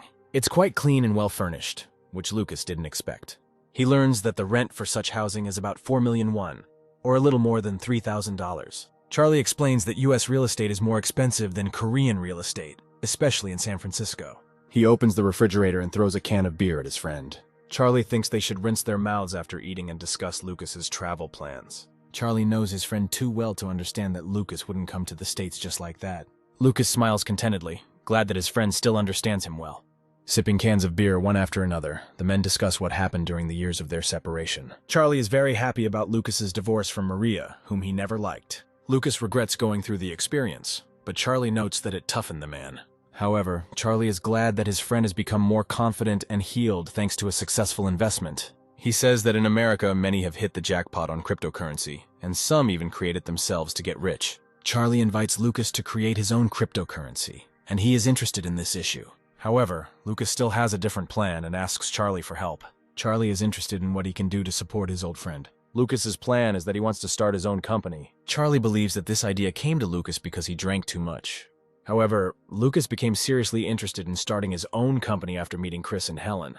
To explain to his friend what the pitfalls might be, Charlie talks about 3 important parts of startups. The first component is capital, that is, cash and other assets. The second component is a unique idea that would make the startup stand out in the market. And the third component is the abilities of the creator and representative of the startup. Even with money and an idea, a director can ruin a project without the ability to manage it. And vice versa. Having the ability but not having the initial capital, you can fail. Lucas thinks about what qualities a CEO needs, whether they include professionalism, intelligence, and energy. According to Charlie, running a company is not easy, and if you have money, it is better to invest it. His friend's words make Lucas think about choosing a new life strategy. He decides to learn from Charlie how to properly invest in companies. After discussing all the details in detail, the next day, Lucas and Charlie set up a business meeting at a burger joint. It turns out that they invited Chris, whom Lucas recognized the day before. During the conversation, Chris learns that Lucas has decided to invest in his startup. Men chuckle at the fact that choosing a burger joint as a place for a business meeting is definitely an original decision. They discuss Chris's startup, about which Lucas has collected all the information he needs. It turns out that the company has high growth and technological capabilities, and therefore has already received an investment offer from a large Korean corporation. Chris tries to point out that they have a lot of offers, but Lucas thinks he's actually hesitant. Such insight surprises the American, and he shudders at Lucas's words. Companies interested in Chris's startup demand good terms for themselves, but unfair terms for Chris. Lucas, in contrast to them, wants to become a partner for a startup and not absorb it. The initial offer to buy 10% of the shares for $500,000 will shock the American. By offering his investment terms, Lucas appears confident in his capabilities. Chris, after listening to him, wants to check the documents first to make sure that Lucas can afford such an investment. At this time, Charlie eats burgers quite calmly, confident in the success of the deal. Chris carefully examines the papers, thoughtfully rubbing his chin. As a result, he offers to sell Lucas 10% of the shares for $700,000. Charlie immediately intervenes in the conversation and asks Chris not to inflate the price, since he initially wanted $400,000. When Chris asks him not to interfere with the negotiations, Charlie notes that he was the one who advised Lucas to invest in his friend's startup. He makes his offer of 20% shares for $900,000. Charlie knows very well that due to the development of new technology, the American has an acute shortage of capital. A large Korean company wants to take over his startup, and if they don't come to an agreement, Chris will simply lose the right to manage his business. He assures his American friend that Lucas will not do this. He will take part of the shares as part of a fair investment deal and will not interfere in the management of the company. Therefore, he recommends that Chris carefully consider their offer and see great benefits in it. Chris swallows nervously in response to his words, but realizes that he has no choice. He holds out his hand for Lucas to shake and announces that they are now partners. As an investor, Lucas will look forward to the company's growth. When they go outside and he looks at the signed papers, he thinks that regardless of the outcome, this is a good experience. He is very grateful to Charlie for his help and support in his new business. Charlie's knowledge was much greater than he expected, and he has an excellent understanding of the internal affairs of companies. Therefore, Lucas decides to definitely repay him for the opportunity he received. He talks about his strong love for his friend, but he just brushes it off in embarrassment. Lucas asked me to recommend a few more companies for him to invest in. Charlie laughs that he can't stop thinking about work, and Lucas actually wonders how things are going in the office. Meanwhile, Chloe, who was on the plane with Lucas, learns that an American startup has rejected their investment proposal. It turns out that it was her company that wanted to take over Chris's business. An employee of her company reports that their plan failed. The girl is stunned that Chris sold the shares to a new investor. But Chris is not alone. as several other companies chose to cooperate with a private investor rather than with Chloe's company. The girl frowns when she hears that this unknown investor is one person. Usually she's more insightful, but here she managed not to know some major player in the investment market. She orders her employee to find out as much as possible about this investor in order to repurchase his shares. Now Chloe's goal is to find her competitor, but she does not yet suspect that he is Lucas. And at this time, all over the world, the price of Ripple begins to fall at tremendous speed. This fall is actively discussed in the work chats of Lucas's company. Everyone is in a panic. Lucas's colleagues begin to blame Jack, who persuaded them to invest in Ripple for their financial losses. Jack feels pressured by his colleagues, urging him to take responsibility. Many of the company's employees lost several million won in a week. This squabble is watched in horror by Maria, who also suffered great losses, although she boasted that she was more successful than Lucas. Jack immediately starts yelling at the others that they shouldn't have blindly believed his words and that they themselves are to blame for their losses. Everyone is very disappointed in him since the man was very active in forcing everyone to stop selling cryptocurrency. One of his colleagues grabs him by the collar and shakes him hard, starting a fight. Dan, who did not believe Lucas's words and did not sell the cryptocurrency on time, feels bitter from defeat. He looks thoughtfully at the sky, trying not to despair of what is happening. Dan regrets that he succumbed to the impulse of greed and did not listen to his friend's advice. He decides to sell all his assets now, while there is at least some chance to make money and not fall completely into despair. He sighs dreamily. Dan wonders what Lucas is doing while they're going through difficult times. Meanwhile, Lucas is hiding in a destroyed building, reloading his pistol. He is covered in sweat and dust, breathing heavily and listening to footsteps outside. There are several such buildings in a large area, so he hopes that he will not be found right away. But the enemies are close and he is forced to open fire to protect himself. He yells at Charlie behind him that if this continues, they're both screwed. But Charlie is already lying almost dead with his face on the ground. He apologizes to Lucas for not being able to help him and for letting him down. Before Lucas can rush to him, he receives a series of shots in the back. He falls to the ground next to Charlie, who screams and calls his name. The man who shot Lucas in the back stands contentedly behind, watching the men. Suddenly, he pulls out another weapon from behind his back, which turns out to be a frying pan. He begins to beat Lucas and Charlie, who are lying on the ground with a frying pan, forcing them to completely admit defeat. As a result, exhausted and beaten men can only lie and regret what happened. It turns out that all this time Lucas and Charlie were playing a computer game. Lucas is very happy that his friend helped him invest in several startups. In gratitude for this, he decided to give the person who supports him so much a new apartment. At first, Charlie refused, insisting that he was not helping Lucas out of any self-interest. However, Lucas found a way to convince him and show his appreciation. He equipped the apartment that he gave to Charlie with the latest technology. It had a powerful computer, various game consoles, and slot machines. Such an apartment could not help but captivate a man at first sight. Therefore, Charlie accepted her on the condition that Lucas would continue to live with him. During another game, Lucas tells a friend that he's thinking about going on a trip to America. Charlie is surprised by the length of his friend's vacation, but it turns out that Lucas agreed with his boss and extended it. Charlie doesn't usually get to travel, but he thinks Lucas's idea sounds interesting. Suddenly, something comes to his mind that he urgently wants to tell Lucas. He asks a friend to do him a favor, and Lucas agrees without even knowing what the matter is. Smiling slyly, Charlie explains that his request is related to Lucas's journey. Lucas regrets that he agreed to his friend's request from the very beginning. He planned to simply go on a trip to one of the cities, but now he has company, namely a lovely American woman. And Lucas can't relax on the bus because Ellie is using him as a pillow. Ellie is the younger sister of Charlie's colleague, and it was he who asked to take the girl on the trip. She's 23 years old and just graduated from college. He asks his friend to take care of his companion, and Lucas is very embarrassed by this. Ellie's insistent voice distracts him from thoughts of unexpected difficulties. She leans against the window, very inspired that they have reached their destination. That destination is sunny Los Angeles. Their company attracts a lot of attention, as the beautiful Ellie attracts people's attention. But Ellie's attention is absorbed by Lucas, who, like herself, is in Los Angeles for the first time. Ellie is very excited and looking forward to new experiences. Lucas is surprised by the girl's easy attitude towards traveling alone with a man. He decides that it's because Ellie is American. It's also possible that because the girl is younger than him, she may view Lucas as something of an uncle. Noticing that Lucas is deep in thought, Ellie actively waves her hand in front of his face. She loudly calls the man by name, forcing him to listen to her. The man is embarrassed that he didn't hear a word and apologizes to an irritated Ellie. The American woman says that since Lucas has no plans to travel, they will follow her schedule. Lucas agrees to everything Ellie has in mind for the trip, and Ellie has already thought through a whole program with visits to a bunch of attractions. For example, they visit the Warner Bros. Film studio and take a lot of photographs in various locations. And of course, don't forget to go to the pier during sunset. Having asked one of the people to take a photo of them, they pose together for a photo as a keepsake. As a result, having walked around for the day, Lucas and Ellie decide to have dinner at a restaurant. They order food and wine to go with it to celebrate their trip and raise their glasses in a toast. Ellie hopes that Lucas wasn't too embarrassed to take her out with him, and Lucas replies that he enjoyed his time with the girl. He understands that alone he would not be so actively exploring the sights. The young people discuss the purpose of Lucas's trip to America, and the man talks about his desire to expand his knowledge and get to know a new culture. Ellie says that she wanted to get good memories before getting a job. That's why she planned the trip. The American studied hard and was able to find a job on Wall Street, and therefore she has one last opportunity to spend time carefree.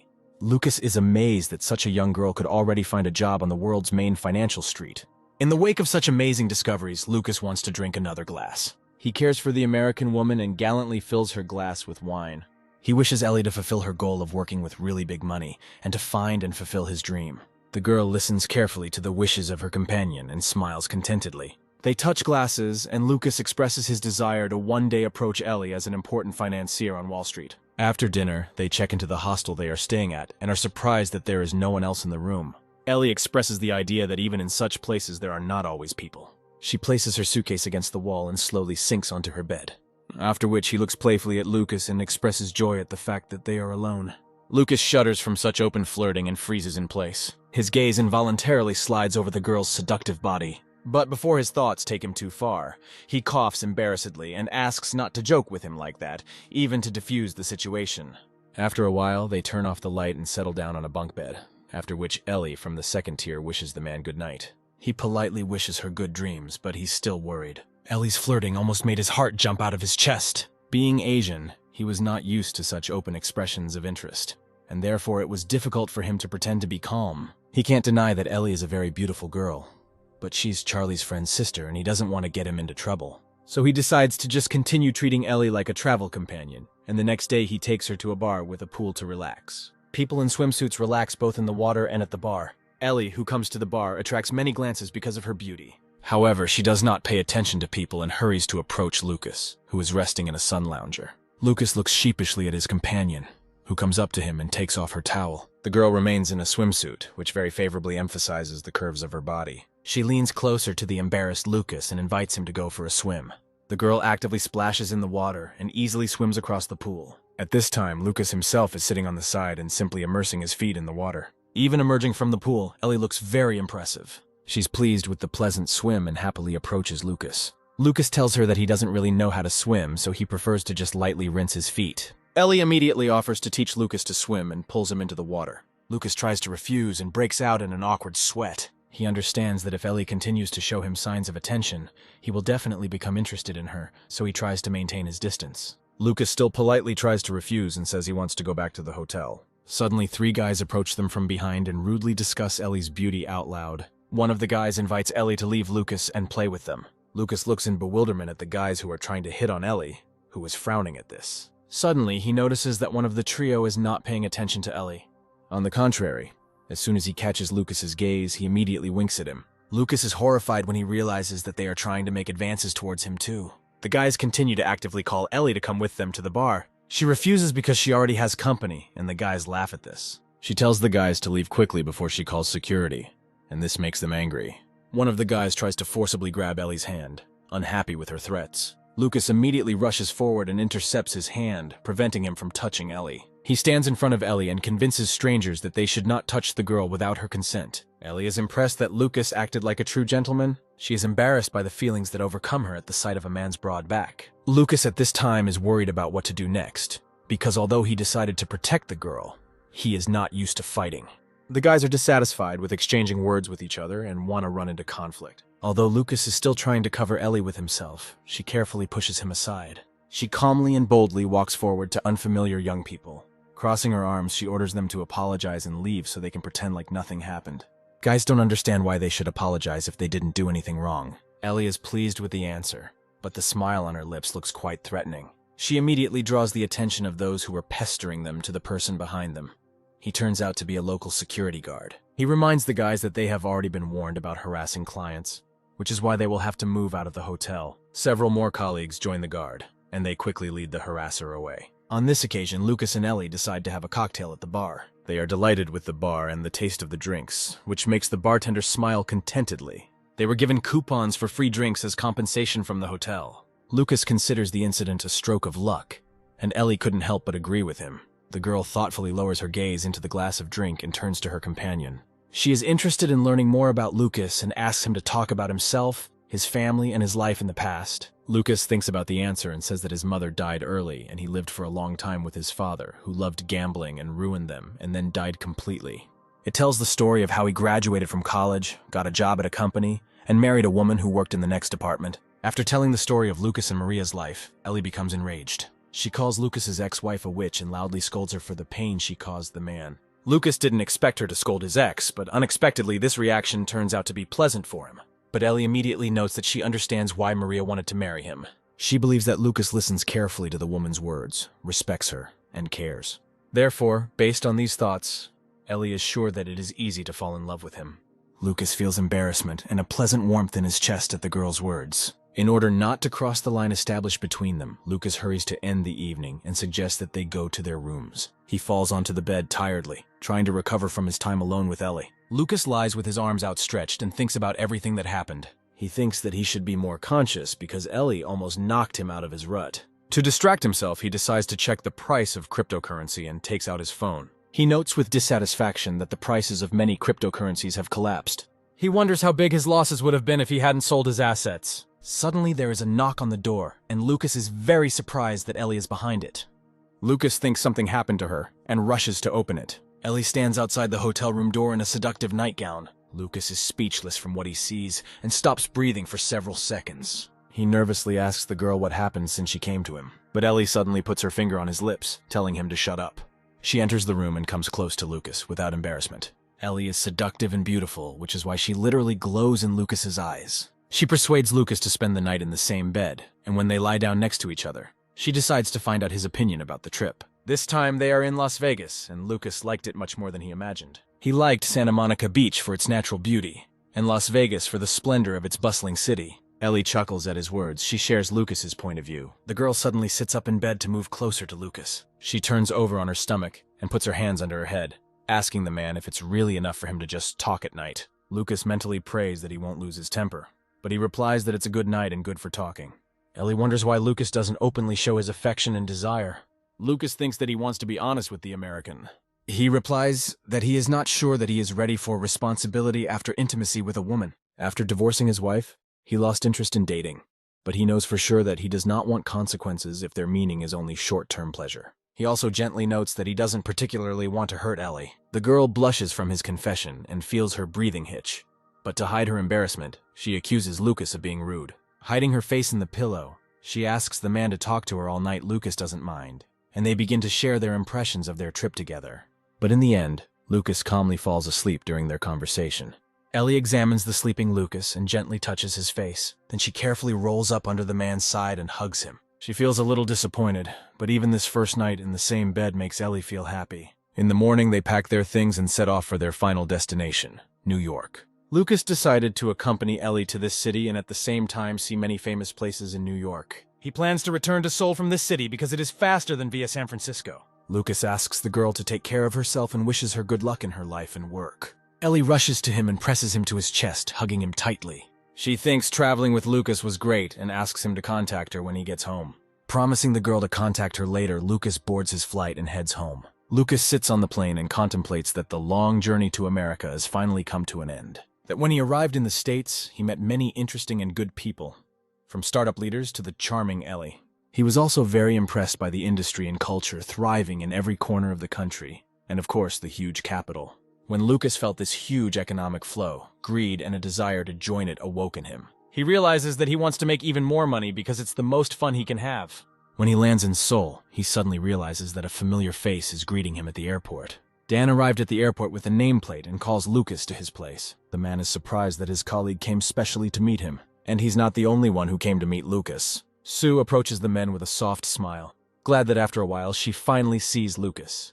Lucas is happy to see her, and Dan chuckles behind his back at his colleague's reactions. Lucas wonders how Sue was able to come during working hours, but the girl replies that she was nearby. Colleagues decide that after Lucas's journey, he will want to have a bite to eat, and the man agrees and takes them to a good restaurant. Lucas's phone at this moment signals incoming messages from Maria, although he does not pay attention to it. After spending quality time with Dan and Sue, Lucas finally comes home. He reflects that American landscapes are good, but nothing compares to his homeland. Before unpacking his luggage, he decides to check the notifications on his phone. He rejoices at the message from Charlie, who invites him to come to America more often. Smiles at Ellie's message, in which she talks about a successful interview at a large American company. Ellie writes that they will see each other soon, and Lucas is perplexed about the reasons for the possible meeting. But then he pays attention to the number of messages from his ex-wife Maria. In her messages, Maria breaks the comedy and presents herself as a tender, suffering wife. She writes how sad she is that he left for the States without telling her anything. She talks about how much she misses her, and that only after the breakup did she realize the strength of her love for Lucas. Lucas sweats with horror when he reads these messages. He believes that Maria has gone crazy. Subsequent messages contain information about gossip within the company, which talks about Lucas losing money on investments. The woman writes again, and when she doesn't receive an answer, she begins to get irritated. As a result, she only bombards him with insults and threats. In recent messages, Maria threatens that Lucas will have a hard time at work. This behavior impresses Lucas, but he immediately blocks all of his ex-wife's numbers on his phone so that she can no longer bombard him with messages. He once again admits that his divorce from Maria was one of the best events in his life. The next day, he comes to work with bags full of souvenirs for his colleagues and in high spirits. He's alarmed by the fact that the company's employees look extremely sad. He is trying to understand what happened to the atmosphere when several people from his department approach him. They ask Lucas about their vacation experiences and share their own investment success thanks to Lucas's advice. Then Lucas understands that the reason for the decline in mental strength in the team is unsuccessful investments in cryptocurrency and large financial losses. Suddenly, from behind, someone mockingly calls out to Lucas, who has returned from vacation. Senior colleagues with whom he has a good relationship, namely the manager and the head of the department, come closer to say hello. Lucas is very happy to see them both after so many days of being away. He takes them to the meeting room to give them the souvenirs they brought, which are expensive watches. Taking the Rolex in their hands, the men look at them in shock, afraid to believe that what is happening is real. However, the man confirms that they are holding a branded item in their hands. Lucas thanks the men for their help and understanding during his last years of work. That's why he wanted to give the manager and head of the department memorable gifts. However, the manager suddenly frowns, his face darkening, and sighs heavily. Lucas is surprised to see such a strange reaction to his gift. Men begin to make excuses that they cannot accept such an expensive and special gift. Lucas tries to reason with them, telling them not to worry about the price, because it doesn't have a special role for him. The head of the department, covered in sweat, says that someone is chattering around the office that Lucas has lost his assets. Lucas immediately refutes this information, which surprises and pleases the men, who notice that this is not the first time the rumor has appeared. Having received information about who the gossip monger might be, Lucas goes to the roof for a break. Almost immediately, Jack, the colleague who let other employees down in the cryptocurrency story, rises next. Pretending that he cares about Lucas, Jack tries to find out if he is doing well financially. Lucas grins contentedly as he begins to drive the man into his trap. In the past, Jack had always bullied him and other employees with less experience, so Lucas had a good chance to take revenge. He decides to confirm Jack's rumors to see where it leads. Jack always looks down on everyone if they are inferior to him in any way, and to satisfy his pride, he is ready to harm other people. Lucas knew he would be angry when he learned of his success, but he didn't think it would be this bad. Jack attributes his curiosity to his concern for Lucas and his future. He puts pressure on the man, inviting him to freely talk about his problems. Deciding to play along with him in the name of carrying out his plan, Lucas decides to give Jack some information. Lucas replies that things aren't going well for him, and he didn't want to tell anyone, but he can trust Jack.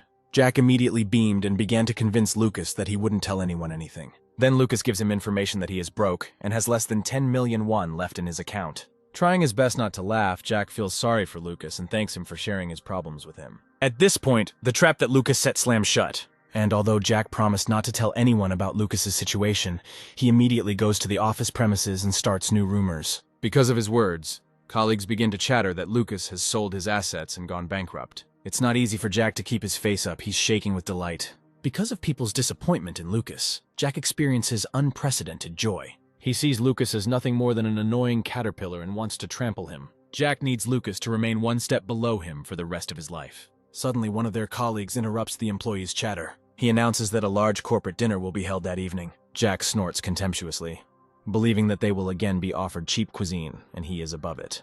However, in reality, dinner will be at a restaurant famous for the highest quality Korean beef in all of Gangnam. Of course, such a promise makes employees curious. In the expensive restaurant where they go, they are greeted as important people. The company's employees are shocked and doubt that they can be in a place like this. However, they quickly decide that since they were invited, they need to take advantage of the situation. Usually in such a restaurant you can only attend a meeting with really rich people, which is why the dishes are more expensive than ordinary employees can afford. Jack thinks about who might be the one who gathered the employees for the company dinner. Suddenly, to his surprise, Lucas enters the restaurant, accompanied by the manager and head of department. This annoys Jack because he sees it as bragging about his closeness with the department heads. However, at that very moment, Lucas takes the microphone and announces to everyone that it was he who organized this event. This shocks all of the colleagues present, except those who were aware of Lucas's plan. Lucas explains that he has no special intentions, and this dinner is just hanging out with his colleagues. Since he couldn't bring many souvenirs, he decided to order a nice dinner for everyone. Lucas's colleagues are shocked by the highest quality meat that the waiters bring out. Jack understands that the 10 million that Lucas should have in his account would not be enough for such a dinner. Everyone around begins to whisper about the rumors that Jack was spreading. As a result, the idea that Jack deliberately spread rumors still resonates at the table. Jack, in response to this, begins to aggressively argue that Lucas himself told him about his losses. Suddenly, the head of the department raises his voice and, as if by chance, says that Lucas does not make mistakes. These words attract the attention of Jack, who feels ashamed. The head of the department continues that he also lost a lot of money on cryptocurrency. But this is only because he did not listen to Lucas. But he decided to trust Jack, who was confident in his words. And now he's spreading rumors about Lucas, which are clearly false. This irritates the man. Jack tries to come up with something to justify himself, but no words come to mind. Lucas saunters over to his desk and calls the man's name. Previously, he would not have paid attention to the gossip spread by Jack. He simply had no choice but to accept it, but now, everything has changed. Grinning with satisfaction, Lucas says that the evening has been prepared especially for Jack. This, of course, immediately causes Jack to fly into a rage when he realizes that he has fallen into a trap. Colleagues begin to discuss that Jack spilled the secrets that Lucas entrusted to him, and after that, he sits quietly here. Jack feels ashamed and angry that he is caught in a trap and cannot justify himself. Others laugh at his greed because he couldn't refuse expensive beef, so he came. Jack's gaze grows darker and darker, but he cannot utter a word. Lucas and his department head exchange tokens of their success with grins. Suddenly, the head of the department's eyes are attracted by someone coming into the restaurant. He shudders in fear and sweats from excitement. Lucas, like all his colleagues, turn towards the door with excitement. The guest who comes to dinner turns out to be one of the bosses of their company. Lucas's colleagues stand up to greet their elder, but he chuckles easily and asks him to continue dinner calmly. He stopped by for a minute to see Lucas specifically. Lucas is surprised by this turn of plot and looks at the boss from under his brows. They sit down at the table, and Lucas lays out the meat on the grill for his boss. The man's colleagues are definitely uncomfortable being at dinner with someone from the authorities, but Lucas behaves calmly. Taking a bottle of soju, the boss congratulates Lucas on his investment success. Lucas traditionally offers a glass and receives a drink, after which he thanks the boss. The man laughs that if he had known about Lucas's similar talents, he would have created an investment department in the company. Although Lucas smiles in the director's face, in his heart he still does not understand the reason for his coming. Lucas realizes that whatever publicity he might gain from his investment is unlikely to attract the attention of the company's top brass. And at this moment the suspicion is confirmed, because the director immediately says that Lucas, unlike investments, does not understand women. The director considers parting with Maria to be Lucas's stupidest mistake, and such a statement makes Lucas grit his teeth. Lucas could not appreciate the rarity of this woman, since it was he who suggested a divorce, and did not try to understand her. The director scoffs that in fact it was Maria who was tired of living with him. However, thanks to Lucas' stupidity, the director was able to become happier. Although Lucas guesses the reason for his happiness, he still decides to clarify what he did special for the director. And it turns out that during Lucas's absence, Maria became close to the director of their company. He came to the restaurant to announce their relationship and convince Lucas to separate personal and work. He tries to praise himself through humiliating others, saying that not everyone can be with such a beauty as Maria. But Lucas, interrupting him, loudly and calmly congratulates the man. He takes a bottle of soju and offers to fill the boss's glass. He says that he is happy for him and Maria, like his ex-husband, and wishes them long life, while in his thoughts he already sympathizes with the boss's future life. When dinner is over, Lucas goes outside to clear his head after an alcohol-filled evening. He doesn't want to think about Maria, but still remembers that he was once happy with her. They got along and started dating pretty quickly after a short flirtation. And after 6 months of dating, they had a traditional wedding. Lucas thinks that he wanted a family so much that he tried to hold Maria's hand in his until the very end. But the reality turned out to be harsh, and after the wedding a huge difference in the characters of him and his wife was discovered. Luke faced constant neglect from his wife's family, and married life turned out to be hell. So in the end they divorced a year later by mutual agreement. But Lucas just wanted to have a delicious dinner together, to enjoy the good news together. He wanted to feel supported by his wife during difficult times. He wanted to become a completely different parent than his father. And now, because of alcohol, he feels that he has become overly sentimental. At this time, Sue late runs through the streets of Seoul to a restaurant for dinner. Each of them is immersed in their own thoughts, and it seems that they are about to meet. But this does not happen. When Sue reaches the restaurant, it turns out that dinner is already over. And on his way, Lucas meets a familiar face framed by blonde hair. Ellie stands not far from him, smiling welcomingly at the man. Lucas brings Ellie home to warm her up because winters in Korea are colder than she thought. Lucas wonders what brought the American woman to Korea, but she thinks the answer is obvious. Of course, she came because she wanted to see Lucas. She was able to get the job she wanted, but she still has about 10 days before she starts and decided to spend them in Seoul. She asks to stay with Lucas, who is embarrassed by the fact that he only has one bed at home. But Ellie laughs that they are both already accustomed to such conditions. Lucas is confused and excited about their meeting. He didn't expect to see Ellie so soon. The girl shifts awkwardly from foot to foot, fearing rejection. Sighing, Lucas agrees to keep her and offers to take a bath to keep Ellie warm. The girl obeys and goes to the bathroom, where she enjoys spending time in the water. At this time, Lucas decides to cook something hot for dinner. He washes and peels vegetables, thinking about making some Korean home cooking. He hasn't cooked for someone for a long time, but he hasn't lost the memories of how to do it. Lucas decides to make Ellie bulgogi, a traditional dish of sliced meat and vegetables. At one time, Maria despised him for this dish, believing that it was beneath her dignity. And although Lucas was confident in the taste of his cooking, his ex-wife did not care. Having sent food to the stove, Lucas begins to catch not the most pleasant flashbacks. Everything he cooked for his wife, she threw out with disgust and poured it into the sink.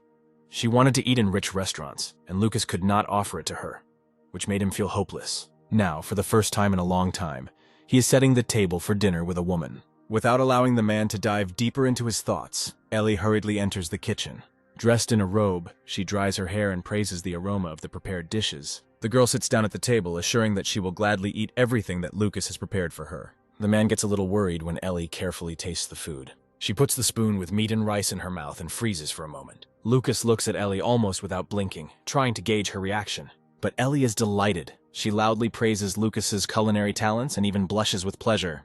She understands that he served her bulgogi because she tried something similar at a Korean restaurant in the States, but she likes Lucas's better. Her reaction, frank and pleased, makes the man's heart beat faster, and a smile appears on his face. After a hearty dinner, the two of them wash the dishes and tidy up the kitchen.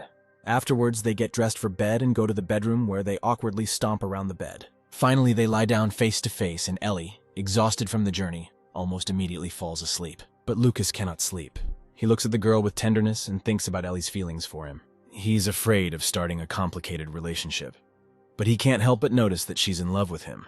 His hand involuntarily reaches for the blonde hair. He tucks a strand of hair behind the girl's ear. The fear of letting Ellie closer is due to the fact that he is afraid that the girl will hurt him if he opens his heart. He thought he was doing well, but the scars from his divorce were deeper than he expected. Yet meeting her made him doubt that loneliness was the right path. The girl, half asleep, moves closer and presses herself against Lucas. He can't resist and gently touches Ellie's forehead with his lips, too immersed in his thoughts about feelings. At the touch, Ellie almost immediately opens her eyes, and they look at each other, embarrassed. Everything between Ellie and Lucas sparkles with tension. The girl gently touches his chest. Not wanting to push away someone who looks at him with such warmth, Lucas pulls Ellie closer and presses his lips to hers. He can no longer resist Ellie's charm, and they spend the night together. In the morning, the story takes us to the office and production of a medical company with which Lucas's company cooperates. The director of the company speaks on the phone with partners and is horrified to learn about several broken contracts. It turns out that several contractors have refused to work with this company in the last month. At this time, the phone rings loudly and the CEO grabs the receiver. He is surprised to recognize Lucas's voice on the other end of the line. After a short conversation, they arrange a meeting and Lucas arrives at the office. He had seen the director of this pharmaceutical company when he was still a rookie 3 years ago. The director regrets that he did not receive Lucas as he should, since the meeting was scheduled very quickly. Lucas asks not to apologize because it was he who asked for a meeting without a prior agreement. The men wonder who Ellie is, who accompanies Lucas, and he explains that she works with him. In the eyes of pharmaceutical company employees, this is a very interesting fact. They wonder what the reason for Lucas's arrival is, and he, a little worried, decides to ask a question. He asks if the director has recently had difficulty running the company. The director confirms this, but notes that Lucas's company is still giving them a lot of good orders, and there are many important projects ahead. However, Lucas shares information that another pharmaceutical company is putting pressure on this one. Such awareness of internal corporate issues stuns the men present at the meeting. Lucas continues to explain that due to expansion, the The company is experiencing a shortage of capital, and their competitors are putting pressure on their partners to terminate contracts. Men understand that the ultimate goal of competitors is to take over a weaker company at a low price. Lucas rushes to reassure the men, saying that he is attending the meeting as a private citizen and not a representative of his company. He finally states that he would like to invest his personal funds in the company of the director sitting in front of him. The director of a pharmaceutical company is very surprised that Lucas is investing.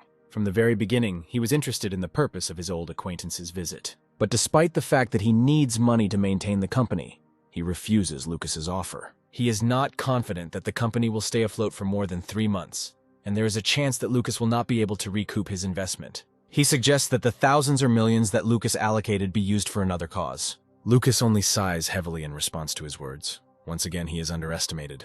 He pauses for a moment, searching for words because he wants to maintain the intrigue. Men from the company perceive this silence as a negative reaction, but Lucas suddenly asks how much money will help the company get out of the crisis. The director of the company does not expect this. He is still not used to seeing Lucas as more than just a newcomer. Then the man stuns him with the news that he was thinking about investing billions of dollars. Since Lucas considers the director to be an excellent businessman and respects his drug company, he wants to support it financially. He invites men to look at the total assets in his account and name any amount they need. The company representatives are speechless from shock and can only look at Lucas's phone. They understand the seriousness of Lucas's intentions, who is ready to invest any amount in the company. After this, it is simply impossible to refuse him, and the men prepare the necessary package of documents. Ellie immediately begins researching them, noting that Lucas has chosen a good investment target. Despite the difficult situation due to construction and loans, the company has high productivity and many clients with long-term contracts. Therefore, if the company's current problems are solved, there is a chance that income will increase significantly.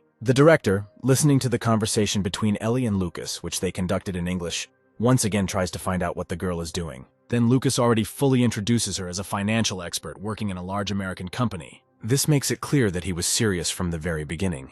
The director finds it hard to believe how a man has become such a successful investor in 3 years. They seal the deal and shake hands contentedly. As an additional gift, the director of the company offers him a business card from a representative of a bio company, in which he can also invest.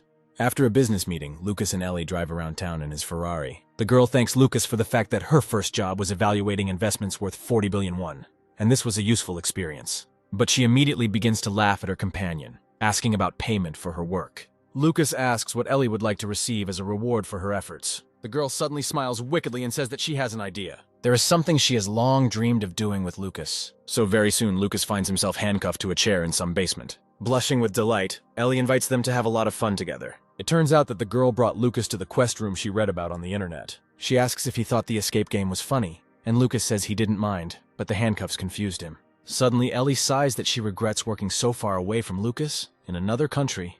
She would like to see him every day. Beginning to develop feelings for an American woman, Lucas for the first time thinks about buying the company where she works. However, he currently does not have the money he needs to do this. However, opening a business in Seoul's commercial district can change everything. While he's thinking, Ellie's attention is attracted by some establishment. This is a center where you can watch movies for two and which couples use for dates. Although Lucas is not eager to go to such a place, Ellie is very impressed and wants to spend time with the man. When they go inside, she is very excited about her idea. The beauty of the American woman immediately captivates the center employee. But when he sees a girl of this level with an ordinary-looking Korean, his mood changes. He looks at Lucas almost menacingly, despising him for his success. The center employee believes that he looks no worse than Lucas and this situation is unfair. At this time, Lucas and Ellie choose a movie and the employee automatically assigns them a room, answering in a friendly manner.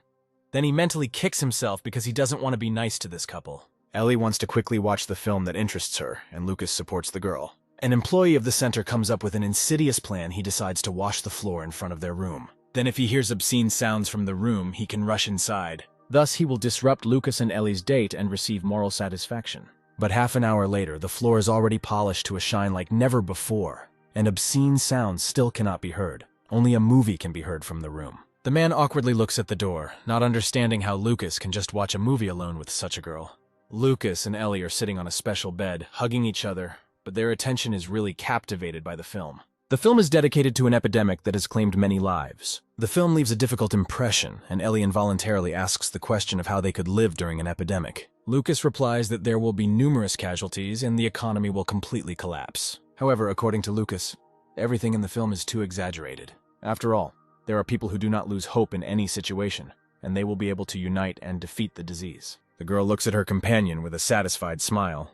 She admits a little sheepishly that she's impressed by his cool speech. Later at night, while Lucas and Ellie are sleeping in his apartment, the man hears Ellie breathing heavily. Turning the girl onto her back, he wakes her up and watches in horror that blood is flowing from her mouth. Then he grabs Ellie, throws her on his back, and hurries outside to catch a car to the hospital. However, as soon as they leave the apartment complex, Lucas's eyes widen in horror. The streets are in ruins, bodies everywhere, burning cars and the sound of sirens. Lucas doesn't understand how the world has changed so much in just a few hours. The dead under their feet is what especially frightens a man. He's trying to bring his human burden to his senses.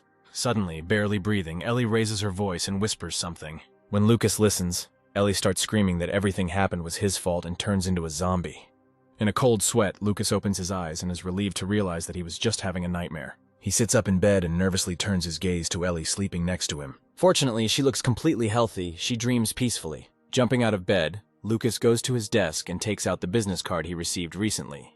He recalls the director of a pharmaceutical company saying that he had invested in it himself before. The bio company he told Lucas about is conducting research into analyzing flu strains and creating more effective vaccines using artificial intelligence. Feeling the need to do a good deed after a disturbing dream, Lucas calls the number on his business card. A few hours later, he takes Ellie to the airport and she says goodbye with slight sadness. Lucas gently hugs the girl and promises to contact her when he is in the States. He is sad to see off Ellie, who aroused such a hurricane of feelings in him.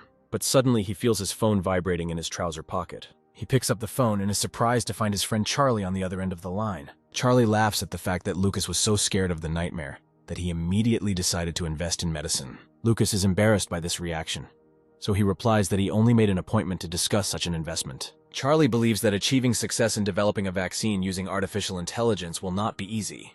Lucas listens carefully to his friend's words that the development of artificial intelligence can increase the success of the project. However, even if a medicine is created, it will only be able to reach a market full of competitors in 8 to 15 years. Therefore, the profitability is too low compared to the required investment. Lucas muses that perhaps there really is no point in investing in an area that has no potential. However, the dream and the threat it contained alarmed the man too much. Charlie thinks Lucas should listen to the experts. He decides to introduce his friend as someone directly related to medical research. To Lucas's surprise, the expert he's talking to via video takes a call from the gym during exercise. Paul is a professor of infectious diseases at American University Hospital.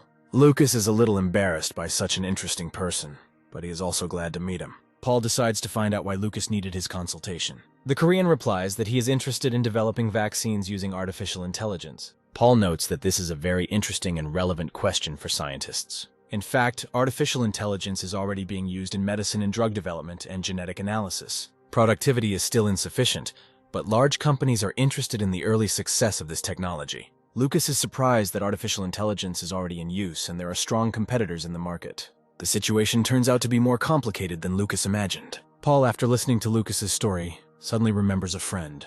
He also believes that it is necessary to use artificial intelligence to develop vaccines, and he is also Korean. And putting these two thoughts together, Lucas forms a conclusion. He asks if Paul is talking about the same doctor he already contacted. And it turns out that Paul was telling him exactly about the research company where this doctor works. Lucas is surprised by this coincidence because he learns that Paul and a doctor named Henry were friends when they studied together. And Paul considers Henry a real genius who can change the world. It would have been more profitable for such a genius to receive support and conduct research in the States. But he went back to Korea. It turns out that in the past, he hit a professor who disparaged the purpose of Henry's research. After this, he left the university, saying that it would be better to conduct research alone. Lucas is scared because he immediately imagines that he will have a hard time too. As soon as Henry finds out that he has changed his mind about investing, he will immediately strike Lucas himself. Paul really wants to join Lucas and Henry's meeting, so he immediately volunteers to come to Seoul. And the very next day, they meet at the research center where Dr. Henry works. The American is taller than Lucas and broader in the shoulders, but he is quite a nice person. But the CEO of the bio company Lucas wants to invest in looks very weak and exhausted. Paul and Henry happily greet each other after a long separation. Lucas breathes out a sigh of relief because Henry doesn't look threatening. But just as Lucas decides to discuss investments with him, the doctor begins coughing up blood. As a result, its spray covers the men standing in front of him. Paul sympathetically holds his coughing friend, patting him on the back. Lucas looks at this picture with an awkward smile, and still thinks maybe he should invest in something else. Having drunk on energy drinks and regained consciousness, Henry introduces himself to Lucas again and apologizes for the inconvenience. Paul laughs at him, saying that the reason for his troubles is his lack of training. Lucas still decides to find out if everything is okay with the doctor's health. It turns out that he simply did not sleep for 5 days to prepare for the meeting. Lucas suggests rescheduling the meeting for another day so the doctor can rest, but he abruptly clenches the jar in his hand. Splashes cover Lucas's face, and he tries to keep a polite smile on his lips. Henry immediately becomes gloomy and says that there should be no transfers. Even at this point, valuable time is wasted because it is impossible to predict where and when the virus will break out. He screams that then it will be too late and coughs once again, spraying everyone with his blood. Lucas seems to be able to get used to this by now. He and Paul don't even twitch an eyebrow. Henry grabs the remote control to give the guests a presentation about the importance of his project. He wipes the blood from his face and tries to gather all his strength. The flu, according to the doctor, looks similar to the same virus as a cold, but there are still significant differences between them. The cold is caused by several viruses and has mild symptoms, while the flu is caused by a single influenza virus and kills up to 1 million people every year. Lucas is stunned by these statistics. He never thought that the consequences of the flu could be so serious. The flu is constantly mutating in history. There have already been strains of bird, swine, and Spanish flu, the latter at one time claiming the lives of 40 million people. And since the population density of cities is now much higher, the danger is greater. Now an outbreak of such influenza could turn into an unprecedented pandemic. Dr. Henry is doing his best to prevent such developments. Modern flu vaccines will be useless if the flu mutates. Something new will need to be created. Therefore, Henry's company's research is aimed at reducing the speed of the new strain and creating a vaccine using artificial intelligence. The doctor gives Lucas and Paul papers with the results of his research. Professor Paul reads the documents especially actively, but without stopping his physical exercises for a second. The man is delighted that Henry continued to work on his project even after leaving the States. Henry says that in Korea, he does not have the greatest financial support, but it is enough to continue his research. Paul is so excited with delight that his clothes are torn from enthusiasm. Lucas seems tired of being surprised by anything about these two men. Paul exclaims that Henry has done excellent research despite the lack of support, and he would be happy to invest in it. He rushes to his university friend and hugs him with all his might, causing Henry to wheeze. Lucas immediately takes the professor's words personally. He wants to know if this project has a good chance of success. In response, the professor laughs loudly and waves his head negatively. This reaction shocks both Lucas and Dr. Henry. Paul then clarifies that this research seems like a worthwhile project for him as a scientist. But it's difficult to talk about third-party investors and their possible profits. Still, it is impossible to predict how long development will take. And it is also important to remember that the value of the research will depend on the new mutated virus. Of course, later, it will be possible to earn a lot of money. But for now, it requires 2 risky investments of a huge amount of money and time. Thus, Lucas is faced with a very difficult choice. If he simply looked at the potential profit, he would be wiser to refuse the investment. But Lucas wants to help advance medicine. Seeing that the potential investor is deep in thought, Henry decides to propose a risky idea. If within 5 years he does not achieve any significant results, he will transfer all the results of his research to Lucas and resign. Both Paul and Lucas are shocked that Henry would do such a thing. However, the doctor thus shows his determination. Moreover, if his company does not succeed in 5 years, then all the research will lose its value. He is so determined that he is ready to burn everything he has in an attempt to achieve his goal. Lucas inquires about the investments the company needs, and it turns out that about $2 billion are required annually, but the more the better. Lucas, after listening to him, declares that since the doctor is so serious, he is ready to provide him with reliable support. He names his price at 10 billion won per year, meaning he is willing to provide investments worth 50 billion won in total. Lucas still isn't sure he's doing the right thing, but Henry's passion for his work makes it worth it. Therefore, he comes closer to the doctor and holds out his palm for a handshake, wishing him further success. Relieved, Henry bleeds out of his mouth again and promises to do his best. And then he faints, and once again covered in blood, Lucas just sighs. But he is very interested in finding out what will happen over the next 5 years, and what will happen to his investment. Meanwhile, at the company building where Lucas works, Sue is rushing to start her workday. She walks into her office and greets her colleagues warmly. One of the colleagues says hello back, and Sue asks him if Lucas has arrived. Looking around, the guy says in confusion that he was here just recently. Assuming that Lucas might have gone to the roof, Sue decides to go after him. She is very happy that she will be able to see her older colleague, and therefore hurries up the stairs to the roof. She notices through the slightly open door that Lucas is talking with his manager. But as she grabs the doorknob to approach, Sue hears snippets of conversation. She doesn't want to believe what she heard and freezes, afraid to breathe. Lucas hands the manager another application, and this time it is definitely for dismissal. The girl freezes in the corridor. She simultaneously wants to intervene and is afraid to approach. Like all people, Lucas dreamed of being an unemployed man with a lot of money. People have very different dreams, but he considers this one the most sincere. He will no longer have to go through hell in transport, no longer have to suffer due to overtime work. You don't have to please an unpleasant boss because that's the way it is. Now Lucas has complete economic freedom, and even if he doesn't work, the money works for him. Lucas is finally ready to become unemployed with a lot of money. On Lucas's last day at work, his manager says that he has always been a diligent and hard worker. He hopes that the man can achieve success outside the company. Lucas sincerely thanks his colleagues for the time spent in the company, which gave him a lot. When asked about his future plans, he decides to say that he's thinking of simply continuing down the path of investing. The manager shakes Lucas's hand and tells him to call him for a drink if he's around. He also whispers his congratulations to Lucas for becoming the controlling shareholder of the pharmaceutical company. Although Lucas didn't really hide it, he was nonetheless surprised that the manager knew about it. A young colleague sees his friend off in tears, as he is very sad to say goodbye. He throws a hug at Lucas, and he feels uncomfortable with this display of emotion. However, he immediately whispers to Lucas to give him a hint next time about what is better to invest in. The guy wants to follow Lucas's path, make a fortune and quit. The manager who hears this immediately begins to tease the employee. He notes that there is nothing wrong with wanting to get rich. Therefore, if he wants, he can immediately write a letter of resignation, and the manager will sign it. In tears, the guy takes back his words and whines that he will work harder. The manager asks Lucas if he's going to expand into other departments, and Lucas has a great plan for that. He has someone to say goodbye to, so he goes up to the department where Maria works. The woman immediately begins to mock the fact that her ex-husband decided to quit. She wishes the man a happy, humble life because once poor remains poor inside always. Lucas is surprised by such a statement and asks Maria to clarify her words. She replies that even though Lucas managed to get rich thanks to cryptocurrency, his essence as a beggar will not change. She already noticed this once and was disappointed in him, so Maria is interested in when others will notice this trait. She gets mad because Lucas doesn't react to his teasing. He smiles absolutely calmly and doesn't look crushed at all. This makes Maria frown even more. She only wants to see Lucas as a pathetic insect. But the man declares that he really got rich thanks to luck, bought an apartment, a car, and is very happy. And all this luck came to him only thanks to the fact that they divorced on time. A furious woman cannot believe that her once downtrodden husband would speak out like that. But Lucas calmly turns his back on her and leaves, adding that he marked her numbers as spam so that she could never contact him again.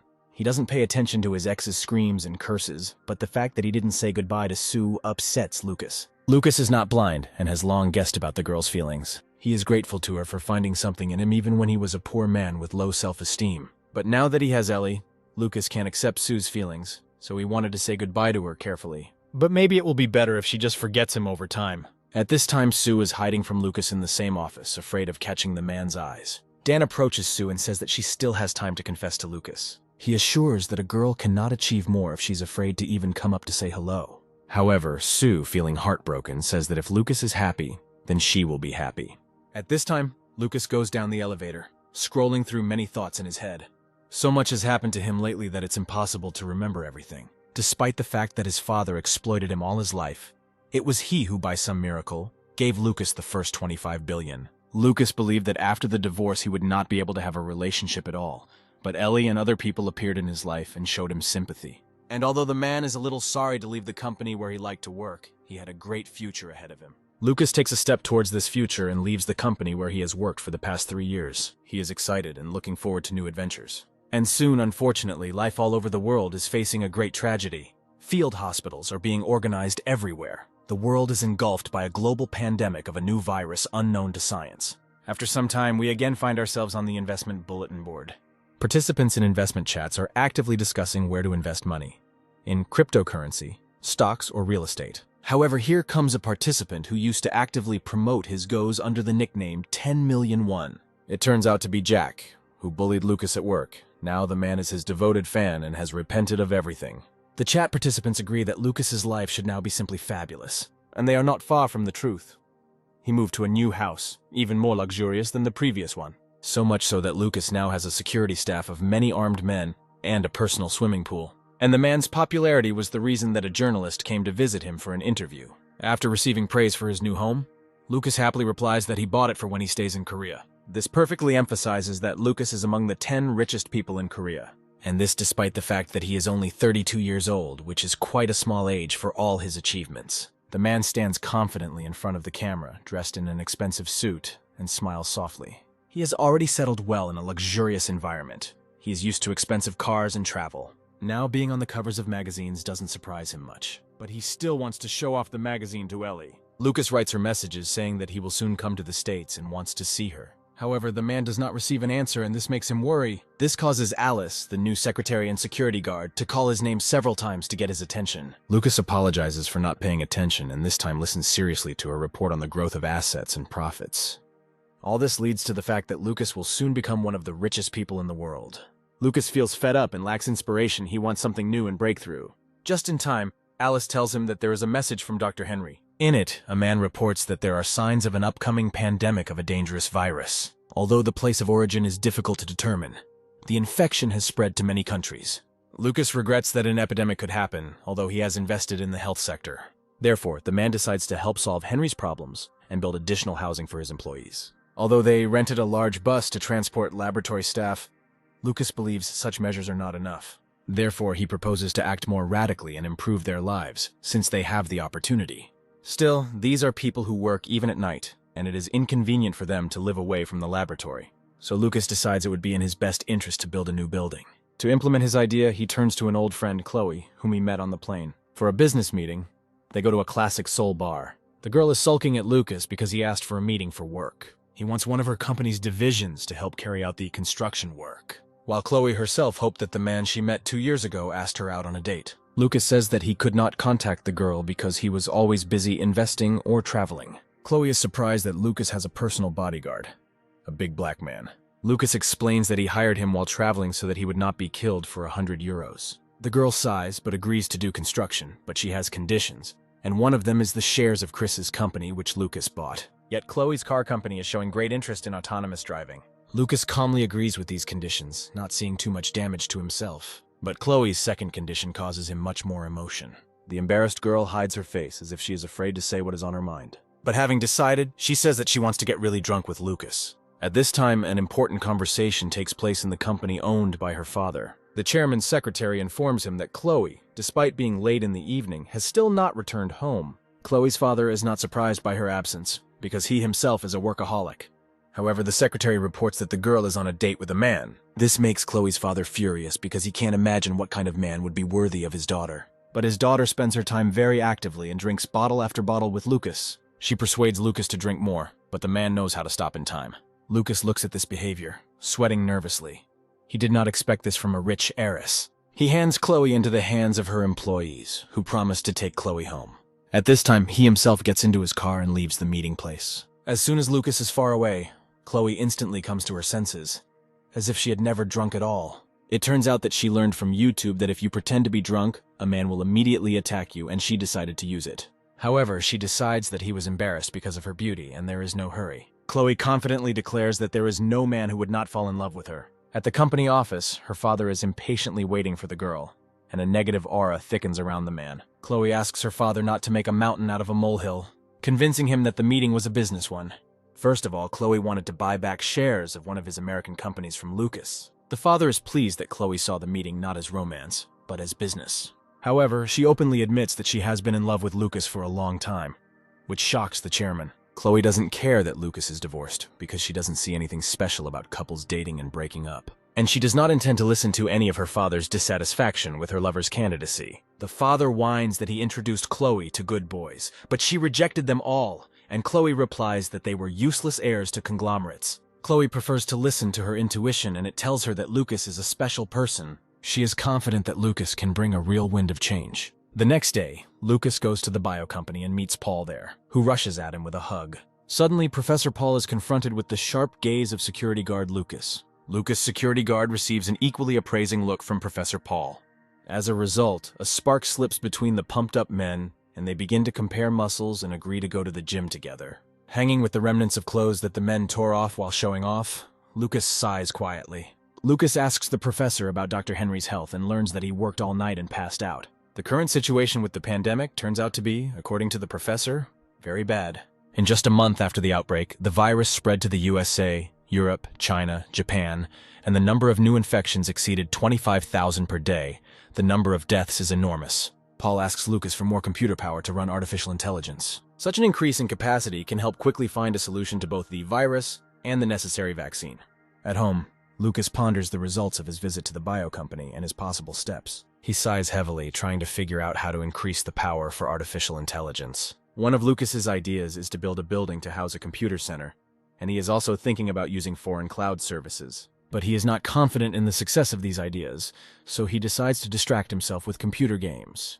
Realizing how much dust has accumulated on his computer due to lack of use, he comes up with a new plan. In order to understand whether it will work, Lucas needs to hear his friend's opinion. He jumps up from his seat with impatience because it is impossible to sit still. If his idea works, it will not only make it possible to achieve enormous computer performance, but also start a new business. At this time, the phone on the bedside table of the security guard, Lucas, begins to vibrate. The man wakes up and hurriedly answers a call from his boss, who asks him to prepare an urgent trip to the States. In San Francisco at this time, there is a fierce shootout. Of course, not in real life, but in another game that Charlie plays. Suddenly, a large black man appears in Charlie's face. Lucas's security guard scares his friend.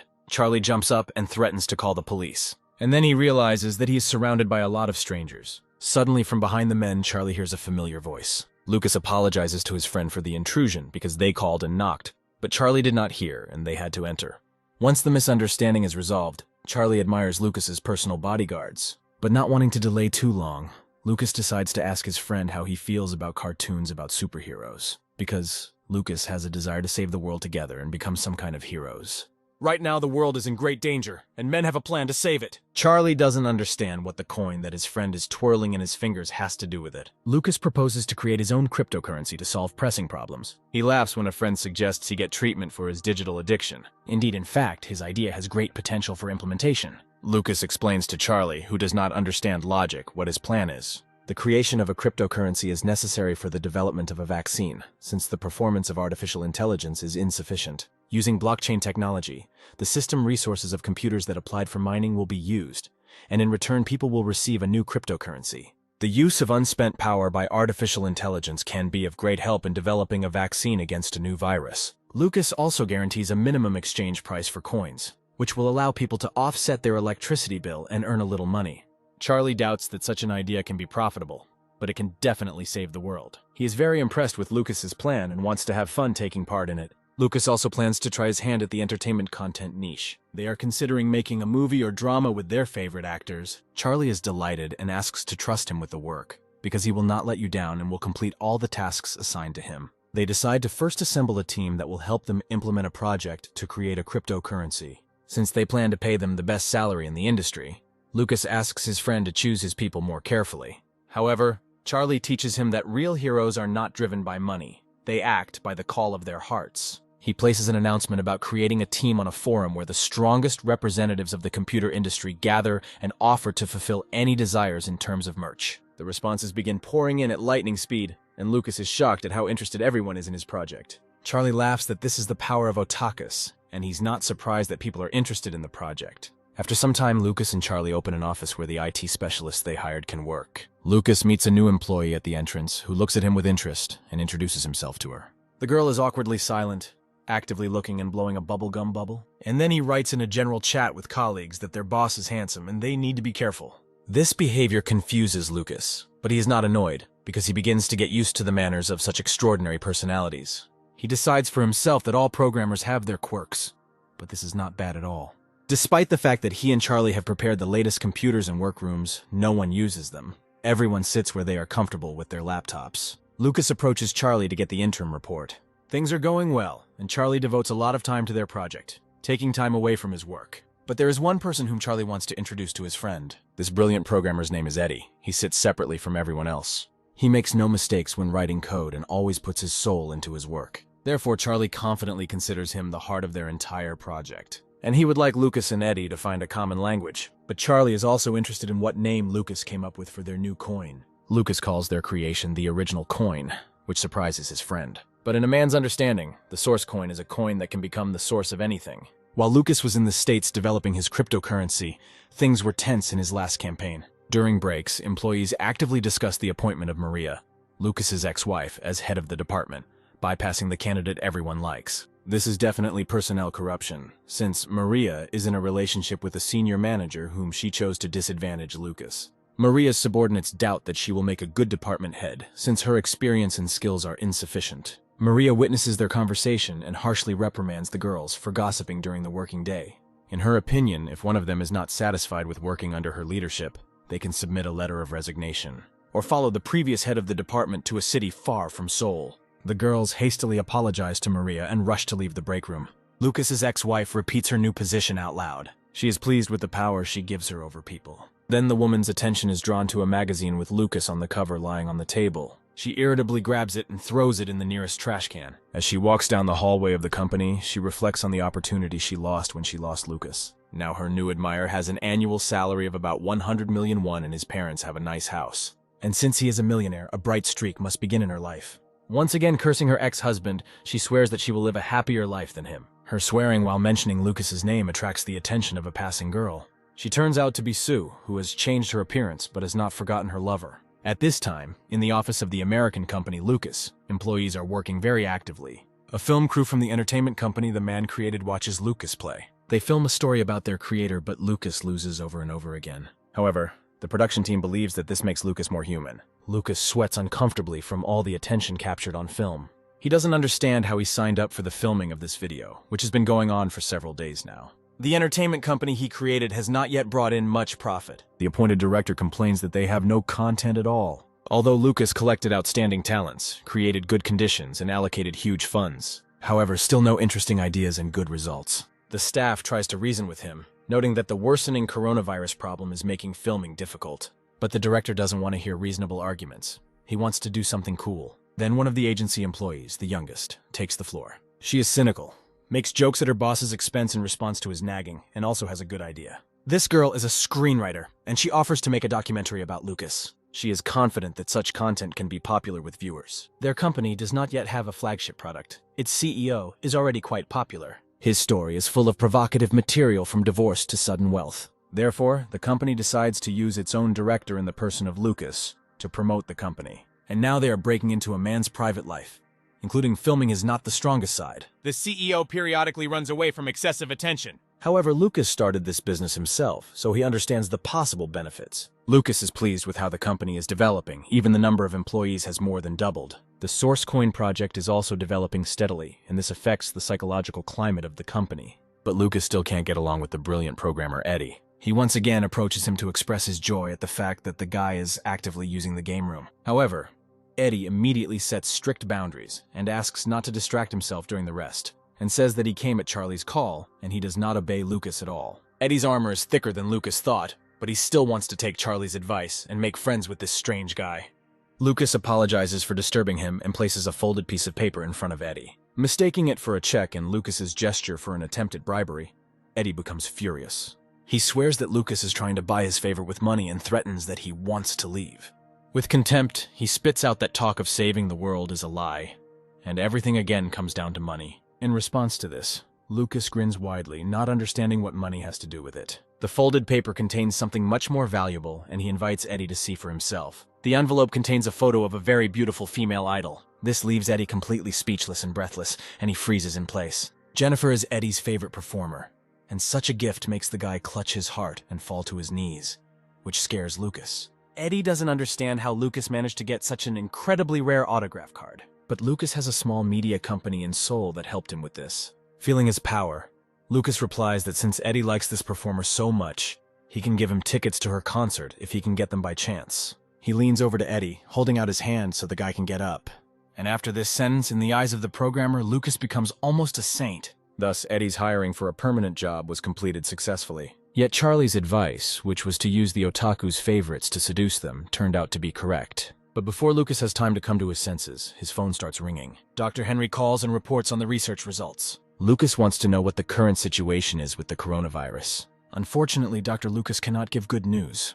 Medical services in all countries are under enormous strain, and the number of confirmed cases of the disease is growing uncontrollably. If the rate of infection does not decrease, the disease is predicted to affect 70% of the world's population. Lucas understands that this marks the beginning of a pandemic. Because he is lost in thought, Dr. Henry calls his name, getting his attention. Lucas asks Henry to continue his work, and in return, he will help increase the power of artificial intelligence as soon as he completes the development of the cryptocurrency. After the conversation, Lucas thinks about what will happen to the economy due to the pandemic, that the stock and bond markets will collapse, and his assets may become useless. But for some reason, Lucas is sure that in this situation he can earn much more. But you need to figure out how to make money when the economy is collapsing. For such a case, there is a special financial instrument. A put option. It allows you to make money when the market price falls. But if someone benefits from the system, then someone will lose everything. Thus, put options can be used to make money even if the economy collapses. Lucas is embarrassed to make money during a pandemic when people are suffering. But still, he reassures himself in time by the fact that he is an investor and must first of all think about profit. After all, if he didn't have the money that he has now, he wouldn't be able to save the world. At this time in the States, a senator running for the presidency assures that America will save the world from coronavirus. News about this is broadcast in Ellie's office, who finally calls Lucas. She is shocked and furious that he wants to invest a huge amount of money in a risky put option and is betting that the New York stock market will crash. Lucas chuckles as his girlfriend and financial advisor swears at him. Ellie wants to stop him, asks how much time she has to intervene. But it turns out that there is time left until the end of the week, and she's unlikely to be able to help. This makes the girl even more furious, and she literally screams at Lucas. In her opinion, no normal investor would risk losing $200 billion like that. However, Lucas is so monstrously calm, as if he knows the future in advance. He just laughs at how emotional his girlfriend is and can't do anything about it. After all, he missed Ellie and her voice, and therefore listens to her with pleasure. Confused by such a sudden confession, the girl immediately loses her furious mood. He just grumbles that Lucas has become more cruel since he took over as CEO. She understands that her boyfriend is very rich, but such an investment is difficult for her to understand. But Lucas is also not 100% sure. He just hopes that the forecast may turn out to be correct. He also wishes Ellie good luck in adapting to a new place, so that she does not give up and believes more in herself and her potential. Touched by his words, the American woman wants to say something tender in response, but she is interrupted. Her colleague flies into the office and warns her that the break is over. Lucas and Ellie hastily say goodbye to the man's displeasure. He thinks about what he can do with his unexpected free time. Its employees both relax and work the same film crew frolics in the pool. The guys are delighted with such a spacious and comfortable house for employees, moreover, in the States. The screenwriter working with them reminds them that they came for filming. Men realize that they have relaxed too much, enjoying the power of capital. However, they all admit that Lucas's life is too boring to film. People would like to see more shocking details about the life of one of the richest men in the world. Therefore, the screenwriter comes to mind to conduct an interview and ask the CEO about investments. Because many will be curious about how Lucas raised his capital and where he's investing now. The film crew immediately accepts this idea and begins to think about its implementation. Lucas agrees to take part in the interview and meets with the team. But he is surprised that the subject of their meeting is where he is investing. However, he immediately reveals that he recently made an investment, and the tone of his voice inspires a producer chasing a sensation. Lucas reveals that he invested 200 billion won in a put option, which is considered a very risky investment. While everyone is in shock, he reassures the team, saying that his expectations can be met. And almost immediately, Lucas receives information about the results of his investment. The producer believes that he hit Lucas where it hurt, since options are very risky and the chances of making a profit are low. The 200 billion that Lucas invested may be perceived negatively by the audience, like a bet in a game of chance, and therefore he is considering abandoning the filming. But Lucas immediately voices the information he received about the option. His profit was 487%, so he earned just over 1 trillion Korean won. The shocked team is speechless, but Charlie enters the hall and asks Lucas to give him some time. The man apologizes and leaves, but the team still doesn't believe what they heard. Charlie pleases Lucas with the news that the source coin is finally ready. And all this thanks to the excellent team that the men managed to assemble. Dr. Henry at this moment is in the world of his dreams. In his dream, he hears Paul's loud laughter and sees another training session that he's leading. Everyone involved in the dream adopts a muscular pose, showing off their physical fitness. Such a sight shocks poor Dr. Henry even in his sleep. Finally, Paul pays attention to him and invites him to practice. At the same moment, the doctor's coat changes to a sports uniform. From such a nightmare, Henry opens his eyes in a cold sweat in reality lying on the couch. Paul stands above him chuckling and greets his friend. He actively welcomes Dr. Henry as his guest this time. It turns out that Henry lost consciousness again during the experiment, so Paul took the man to his room and put him to rest. Henry sent his clothes to the wash and changed the man into his own. However, the doctor is only interested in how his experiment went. Unfortunately, Paul has nothing to please his student friend. Thanks to the use of cloud services, 35% of the work was completed, but further calculations were impossible due to insufficient performance. Paul asks his disheartened friend to rest while he can. Henry tries to get out of bed, believing that now is not the time to rest as the virus continues to spread. However, Paul immediately stops him and tells him to remain calm. Despite his great passion, Henry is unable to conduct research in his exhausted state. If he decides to go, Paul warns that as a doctor he cannot help. and this forces Henry to obey him and go back to bed. Henry remembers that it's been 7 years since Paul pulled him out of a fight with the professor. Paul is surprised how much time has passed since that fight, but does not condemn his friend's actions. He winks at August, noting that he never liked the professor either. Dr. Henry laughs loudly and boisterously at his friend's reaction. Paul decides to find out what caused Henry to choose his life path. Henry doesn't know how to approach a complex and tragic story, but he explains that it's all about the illness that his younger sister had. It was an infectious disease that consumed her body long before Henry could help her. Paul sympathizes with his friend, who takes out the medallion hanging around his neck. Looking at the photo in it, Henry remembers how his sister was a cheerful and talented girl who had never been sick before. And after her death, Henry decided that he would definitely eradicate the disease that took his sister from him. He won't let anyone else get sick and die the same way she did. Paul is interested in the name of the person so dear to his friend. However, he does not have time to answer this question, as his employee bursts into Paul's room. A man shouts that there are problems with artificial intelligence. This news shocks Henry and makes him freeze in place. Ripping out the IV and grabbing the doctor's coat, he and Paul rush into the laboratory. Here, their attention is attracted by a large screen with various indicators. It shows that artificial intelligence is working and actively researching the virus. No one understands why computing performance has skyrocketed, but then Henry's phone rings. He picks up the phone, and Lucas on the other end of the line asks if the doctor is in the lab. It turns out that it was thanks to Lucas's company that the laboratory was finally lucky to move forward. The original coin project was a success, which delights the employees. Lucas explains to Henry that he is using blockchain technology so that Bio Company can add performance from other computers connected to the system. About an hour ago, the first mining of the new cryptocurrency began. And the number of miners is growing so quickly that within 24 hours they are predicted to spread to 500,000 computers. Lucas notes that the value of artificial intelligence itself is enormous, and without the doctor's research, everything would be useless. He thanks Henry for his work and wishes to work together to defeat the coronavirus with capital and technology. Dr. Henry at this moment chokes on tears and does not know what to answer other than endless words of gratitude. Lucas promises to call him back and smiles contentedly. He is glad that everything worked out. At this time, Paul comes closer to the crying Henry and asks what name he chose for the artificial intelligence. This name becomes Surin, the name of the doctor's deceased younger sister. Everyone in the lab is extremely excited that a big breakthrough has finally occurred. In Lucas's office, everyone is happy that the Source Coin project has been launched. Lucas has thrown a party and is trying to give a thank you speech, but the programmers prefer to celebrate with each other rather than with their bosses. Lucas wishes his employees to enjoy their day to the fullest. Charlie calms him down, telling him not to worry and to let the guys focus on the party. Lucas just hopes that everyone on their team is truly happy about the success. Charlie reminds them that they will now have to pay for the release of the original coin for a huge number of people. And this is a lot of money, more than 200 million a month. That's why he worries whether Lucas is ready for such financial expenses. He is surprised when his friend reassures him, as if such money is nothing to him. But Lucas was counting on this when he conceived the project, and what is more important to him is that the official creation of the vaccine has begun. Now he can spend his money productively, and this makes Lucas happier. Charlie silently looks at his friend from his student days for a long time. He sighs softly, noting that Lucas has truly matured. But Charlie is still interested to know what the CEO's plans are for the future. The team understands that the project work involves a short duration, and therefore the guys discussed options among themselves. It would be a shame for them to end when they found like-minded people and an understanding boss. Therefore, Charlie invites Lucas to think again about what plans he has for the future. Such a pointed question asked in front of all employees initially puts the man in a stupor. At this stage, he still cannot say for sure what he would like to achieve. But now he has a team whose job is to make his ideas possible. Therefore, gathering his courage, Lucas replies that he wants to create the right cryptocurrency ecosystem.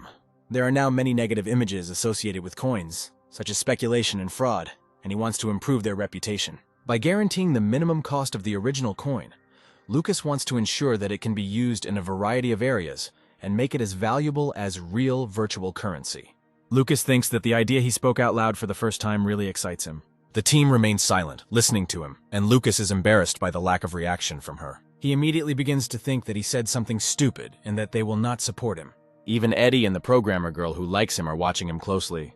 Lucas begins to stress himself out more and more and breaks out in a nervous sweat. It seems to him that he is a disgrace, a humanitarian who declared in front of people much smarter than himself about something fantastic and unattainable. However, Lucas suddenly finds himself surrounded by the sound of ever-increasing applause. All the guys on his team look at him with respect and loudly applaud his words. This reaction, the opposite of what was expected, shocks Lucas. Eddie, barely holding back tears, admires the height of their boss's plan. Everyone sees the value of his dream and the fun of future work for Lucas's company. The programmers are so moved by their boss's idea that they all unanimously decide to follow him further. Lucas is shocked by such an active and emotional reaction from the guys. Charlie says the reason is because Lucas's goal touched their hearts. Even he himself is contemplating quitting his job and getting serious about following his friend. Because real heroes follow only their hearts.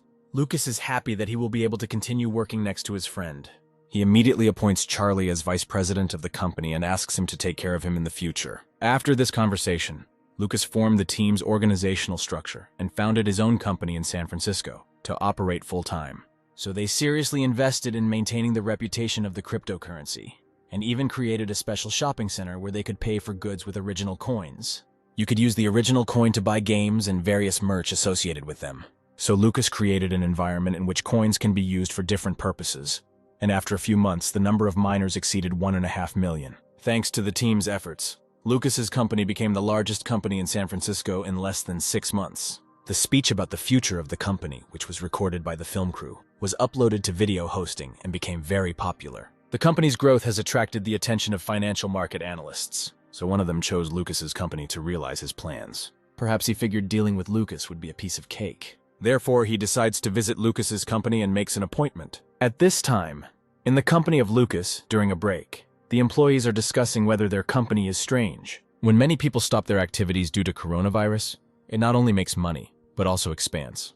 At the same time, salaries even at the entry level are very high for the States. Plus, there are bonuses, allowances, and gifts. It's so good that employees can't believe their luck and are worried. However, not everyone supports this paranoia and enjoys comfortable working conditions. The company vice president is the leader who places team members in the right places to achieve maximum efficiency. And the president invests in breakthrough businesses and seems to have the gift of foresight in addition. He is popular on the internet. When such individuals are at the head of a company, it can be quite difficult to fail. But their personalities delight and terrify at the same time, because they are unique specialists. One of these specialists is just making fun of the other for being popular on YouTube and asks for an autograph. He tries to make Lucas emotional, but he strenuously ignores him. When Charlie finally laughs, his friend declares that he is glad he is having fun. Lucas himself is embarrassed by his internet popularity, as he has been seen by people from all over the world, and he is not confident in his speech. However, Charlie believes that there is no need to be embarrassed because the result was good. Thanks to this, many learned about the existence of the original coin, and Lucas's company was able to announce its own direction of development in the field of cryptocurrency. They also have the power to change the perception of even the most distrustful people. Lucas is touched by his speech, but Charlie believes that he will still have to tease him about his blogging career more than once. Suddenly, Lucas's secretary enters the office and announces the arrival of a visitor. The men are surprised by the upcoming meeting and how nervous the girl is. A man who has been analyzing the success of Lucas's company in the market arrives. He introduces himself as Jim. He thanks Lucas and Charlie for accepting him despite the surprise visit. Jim says that his work is an investment accelerator. Lucas wants to know what kind of investments Jim is dealing with, but he refuses to reveal the names of clients and is generally somewhat obscure. This makes Lucas wary, since Jim does not provide any specifics. If everything was fine with the company Jim works for, he would happily reveal its name, but he keeps it secret. Lucas immediately decides that Jim is not worth getting involved with, and decides to leave because he is not going to trust his investment to anyone else.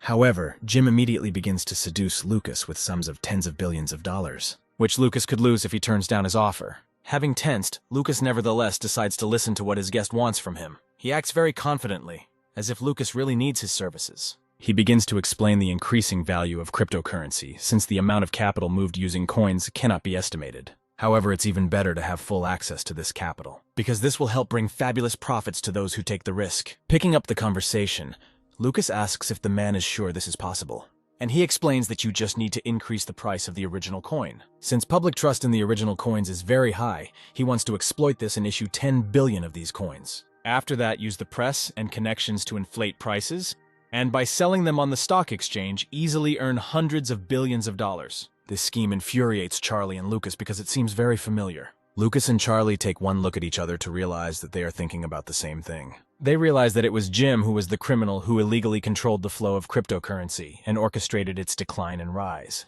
In the eyes of men, Jim looks like a villain who has now decided to lay his hand on their business. Charlie immediately stands up irritably, not wanting to waste his time talking to the scoundrel. But Lucas remains in place and he is silent, not showing such an aggressive reaction. He looks like he's lost in thought, hesitant, and wants to accept Jim's offer. He really thinks that a new acquaintance could be useful. And once his scheme is implemented, Lucas will never need money again, no matter how much he spends. However, he also understands what his agreement will lead to in relation to ordinary people. A slight smile touches his lips, becoming more insidious and cruel. Charlie is horrified that Lucas finds this inappropriate proposal interesting. Jim is already rubbing his hands, believing that Lucas agreed to all his conditions. He offers to sign the contract right away, but Lucas stops him. It is necessary to wait a little while concluding the agreement because some difficulties are possible. Lucas is not going to act haphazardly in a matter that is important for both sides. Therefore, he proposes to conclude the agreement later officially and in a suitable place. Although this reaction confuses Jim, he has no option to refuse. He announces that their company will soon arrange an official meeting. He leaves, grinning predatorily and pleased at Lucas's decision. Saying goodbye, he is sure that the deal is already in his pocket, and he was able to intimidate and persuade Lucas to cooperate. Charlie's face darkens with rage that he can't hide. He punches the table and yells at Lucas to explain his behavior. He cannot believe that his friend is going to accept such a criminal offer, although he talked about creating his own cryptocurrency ecosystem. Charlie doesn't want to think that Lucas's words could be a lie to the whole world. But what hurts him the most is that his best friend lied to him. However, suddenly Lucas stops looking at Charlie excitedly and starts smiling. This irritates Charlie even more, as he does not understand the reason for this reaction. Rising from the table, Lucas goes to the exit of the hall where the meeting took place. As soon as he opens the door, the film crew bursts inside. Charlie looks at the people lying on the floor, dumbfounded. The crew guys greet Charlie shyly. Lucas explains that the crew is there to film footage for his vlog. Since the videos about the ecosystem and development were such a success, Lucas decided to continue filming within the company, and their presence at the meeting was also planned in advance. Now they have a video recording of a meeting with a person involved in criminal fraud in the cryptocurrency market. Lucas apologizes to his friend for not warning him in time. He just didn't know how to prepare Charlie for the plan he had in mind. But for this, he receives a strong sweep and blow from the furious Charlie. The guys from the film crew watch the friendly brawl with interest. Charlie dusts off his hands in irritation and straightens his clothes, looking at Lucas lying on the floor. Lucas is unable to clear his throat after a strong chokehold. However, Charlie does not allow him to say a word and warns his friend not to do this to him again. Embarrassed by the misunderstanding, Lucas apologizes. The men discuss their next steps, and Charlie suggests that Lucas wants to give the recording to the police. However, Lucas believes that the evidence is insufficient and will only be enough for a scandal, and the criminal may even escape. Therefore, they decide to conduct their own investigation and accumulate as much evidence as possible. Then they can be handed over to the police and used to punish Jim and those behind him. At this time, Jim just arrives home to his employer. It is a luxurious Chinese-style house with huge heavy doors that a man knocks on. They open the door for him, but Jim is immediately speechless from fear. An angry, hungry tiger, his employer's pet, comes out to meet him. Jim's boss himself slowly comes out after him and apologizes for scaring him in vain. A man approaches his pet, holding a chicken carcass in his hands, because it's time to feed the tiger. Jim is sweating from excitement and nerves. He is waiting for questions about the last meeting. As he thought, a Chinese man in traditional clothes immediately accosts him. He wonders how Jim's conversation with Lucas went, and Jim replies that he received a positive reaction to their proposal. However, they did not conclude a fixed-term agreement, because Lucas wants to make it official. The boss is furious that Lucas asked for time to think. Such delay disrupts his plans, and he is not going to tolerate it. In a rage, he throws a chicken carcass in the face of Jim, who asks for time to prepare the agreement. The tiger, as if on command, rushes towards the screaming Jim with a growl. He catches the meat right next to the man's face, plunging his fangs into him with a menacing growl. Jim's boss looks down at him in rage. Because of this, Jim shakes in fear, crawling further along the floor. The Chinese explains that the most important thing when taming a beast is not to lose the initiative. It is also important to remember to feed and never be allowed to hesitate. After all, if the beast is not subordinate to the will of the owner, it will devour him. Jim falls to his knees and begins to apologize to the chairman. He promises to contact Lucas and arrange a new meeting and to do everything possible to bring him to their side. Under threat of reprisal, he guarantees his boss a positive result. Pleased with this answer, the chairman calls the tiger to him and orders Jim to go to work. The Chinese pets the purring tiger on the head, reflecting on the fact that Lucas turned out to be more than just a wild dog from a vassal country. He has brains, but in any case, he will have to obey. Meanwhile, at his company in San Francisco, Lucas calls Ellie. He says that he hasn't heard the girl's voice for a long time and misses her. He says that his affairs are in order and he's doing simple paperwork. Ellie's answer makes him frown and tremble all over.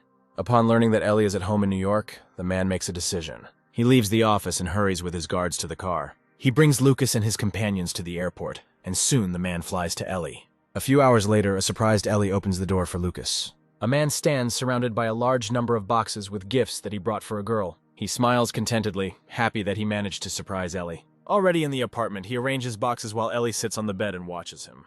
Lucas states that he missed Ellie and came to take a break from difficult problems at work. The girl is happy that despite the heavy workload, her man found time to see her. But when Lucas asks a question about how Ellie is doing at work, she becomes confused. The Korean takes on a lot of new projects, but he doesn't know what Ellie is doing.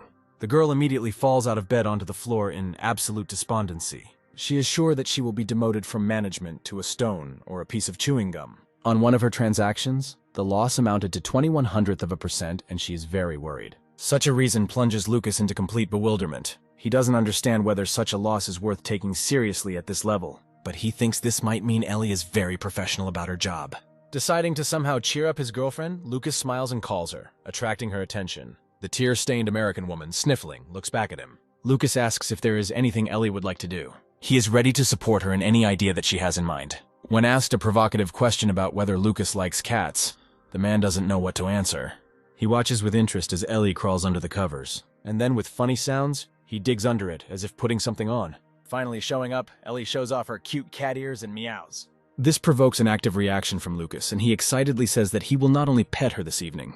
The embarrassed and pleased girl looks up at him. The lovers, barely restraining themselves, move closer, preparing to kiss. But then Lucas's phone suddenly rings and interrupts them. While an annoyed Ellie sulks, Lucas picks up the phone, answering the call. Dr. Henry calls and apologizes for keeping the CEO busy. However, he has important news that he would like to urgently convey. The bio company has made great progress in developing a vaccine.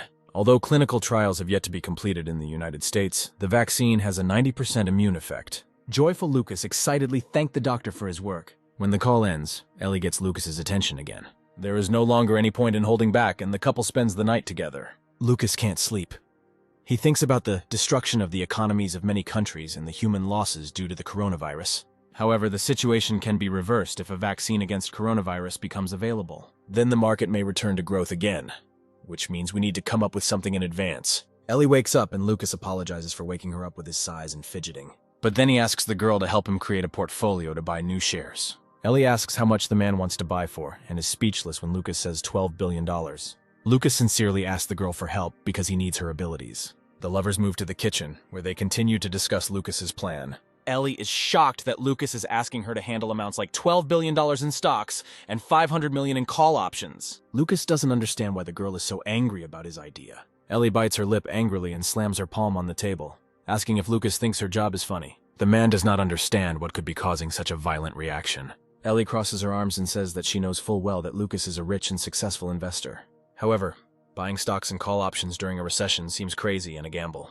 She does not understand on what basis the man made this decision, but if it's just intuition, then she, as a manager, wants to stop him. Lucas is silent for a moment in disappointment, and then replies that in that case he will simply turn to someone else. He's not stupid and understands all the reasons for the worries that Ellie has. Knows that his plan makes no sense from a logical point of view. But Lucas also understands that everyone dreams of being rich and there is nothing wrong with that. But he is too greedy and is ready to move forward, even when everyone around him does not believe in him and is trying to dissuade him from dangerous investments. But he was able to get this far because he was greedy, but he's willing to bet his money on believing it. Ellie gives up and gives up, realizing that her words will not solve anything. Instead, he orders the man to get ready. They need to go somewhere. She throws one of his shirts at Lucas, telling him to quickly change from his home clothes to a suit.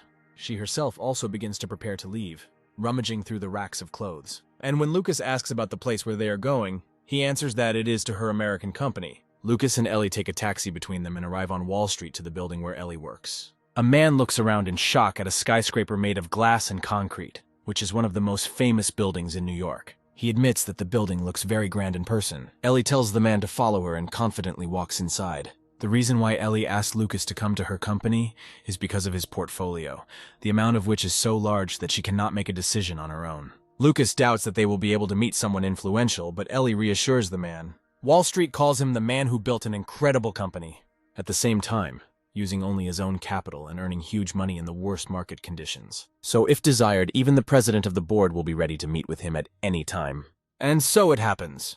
An influential man greets Lucas, asking whether the journey to the company caused any inconvenience. The man introduces himself by the name Jackson, and the employees standing around him smile kindly at Lucas. The company employees bow to Lucas, which surprises him greatly. The man is also surprised that Jackson, the head of the largest American financial corporation, is also Korean.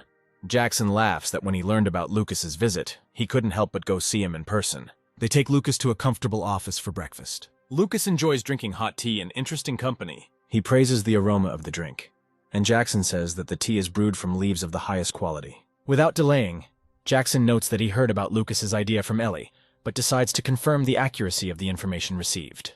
Asks if Lucas knows that if the option fails, they will lose their entire investment.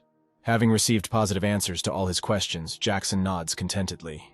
When it comes to buying stocks, Jackson is willing to put his name on the line and build a portfolio with better terms. Lucas is happy, but wants to know what the decision is regarding the call option. At this point, Jackson sadly shakes his head in denial. He admits that for their company, supporting such an investment can be difficult. Jackson looks dejectedly at Lucas and Ellie as he says this. Lucas does not understand why his request for a global financial corporation may be so difficult. Jackson explains that just because it's going to be difficult for them doesn't mean they can't give Lucas what he wants. Realizing that they want to get something back from him, Lucas decides to clarify what Jackson's offer is. The financier says that their company has 2 conditions, under which they will be ready to fully implement the idea expressed by Lucas. First, the decentralization of call options transactions with other financial institutions in order to minimize possible losses to his company. And secondly, Ellie's manager will be appointed as Lucas's special manager. Lucas wants to know the reason for this decision. Jackson replies that he simply thought Ellie was the right person for the job,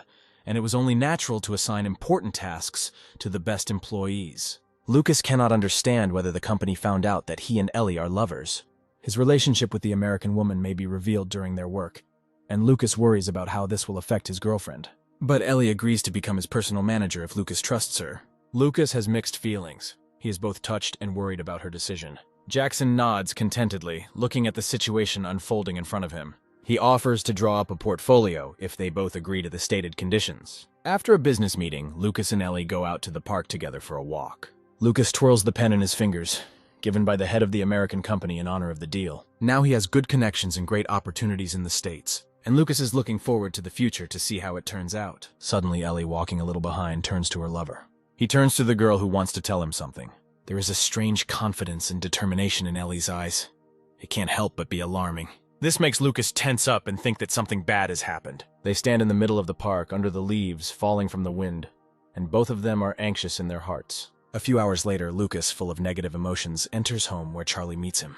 The man is surprised that his friend returned to San Francisco from New York so early, since he took time off to get some rest. But Lucas, not paying attention to him, goes into his room and closes the door behind him. Charlie doesn't understand what happened, and why his friend is ignoring him. At this time, Lucas drops to the floor and presses his back against the door. He remembers that Ellie told him it was time to stop and end their relationship. Lowering his eyes, Lucas wants to ask the girl what the reason is. Ellie asks if her lover remembers the day they dined at a restaurant while traveling. Lucas, of course, remembers the first time they had lunch together. Ellie says that all this time she was grateful to Lucas for his truly sincere support. He looked into her eyes and said that he believed in Ellie and her future, smiling softly. And this captivated the American woman, who was not used to such a reaction, only to empty, meaningless compliments. It was probably at that moment that Ellie fell in love with Lucas and opened her heart to him. Lucas listens with sad eyes to the girl's confession that his support gave him strength to work. She worked hard and stayed up late at night to prove her abilities. After this, she was trusted with big projects and received good growth and recognition from others. But then she realized that Lucas also continued to grow and had gone far ahead of her. She began to feel very strange and only today realized the reason. Ellie wants to not only be Lucas's lover, but to fulfill her dream of being his manager. Standing opposite her, Lucas is experiencing difficult and painful emotions. He thinks for a few seconds about what to say to Ellie, who broke his heart. But in the end, he still can't decide what to answer her, and only laughs sadly and awkwardly. However, he quickly pulls a mask over his face and asks from now on to take care of him like a personal manager. The American sincerely thanks Lucas for the good memories and looks forward to working with him. They shake hands, thereby consummating their relationship. At home, Lucas looks thoughtfully at his palm and doesn't know what to do next. However, Charlie doesn't let him be alone and knocks on the door. Lucas opens the door, saying he wants to relax alone this evening. But Charlie bought him hamburgers, a deluxe double set. He convinces Lucas won't be able to resist. Lucas exhales and begins to chuckle quietly because his friend is trying so hard to comfort him, so he agrees to eat together. Meanwhile, Jim is furiously throwing papers around in his office. He screams, cursing Lucas, and literally tears out his hair. The man does not understand how Lucas dared to deceive and set him up. He already imagines how the chairman will subject him to cruel torture. This causes Jim to clutch his face in horror, breaking into a sweat. He doesn't understand how to catch Lucas and not follow his lead. After all, if the chairman does not see that he is correcting mistakes, then the matter will not end with dismissal. At this time, one of his subordinates comes into Jim's office, interrupting his thoughts. The man yells at him, accusing him of not letting Jim come up with the right strategy.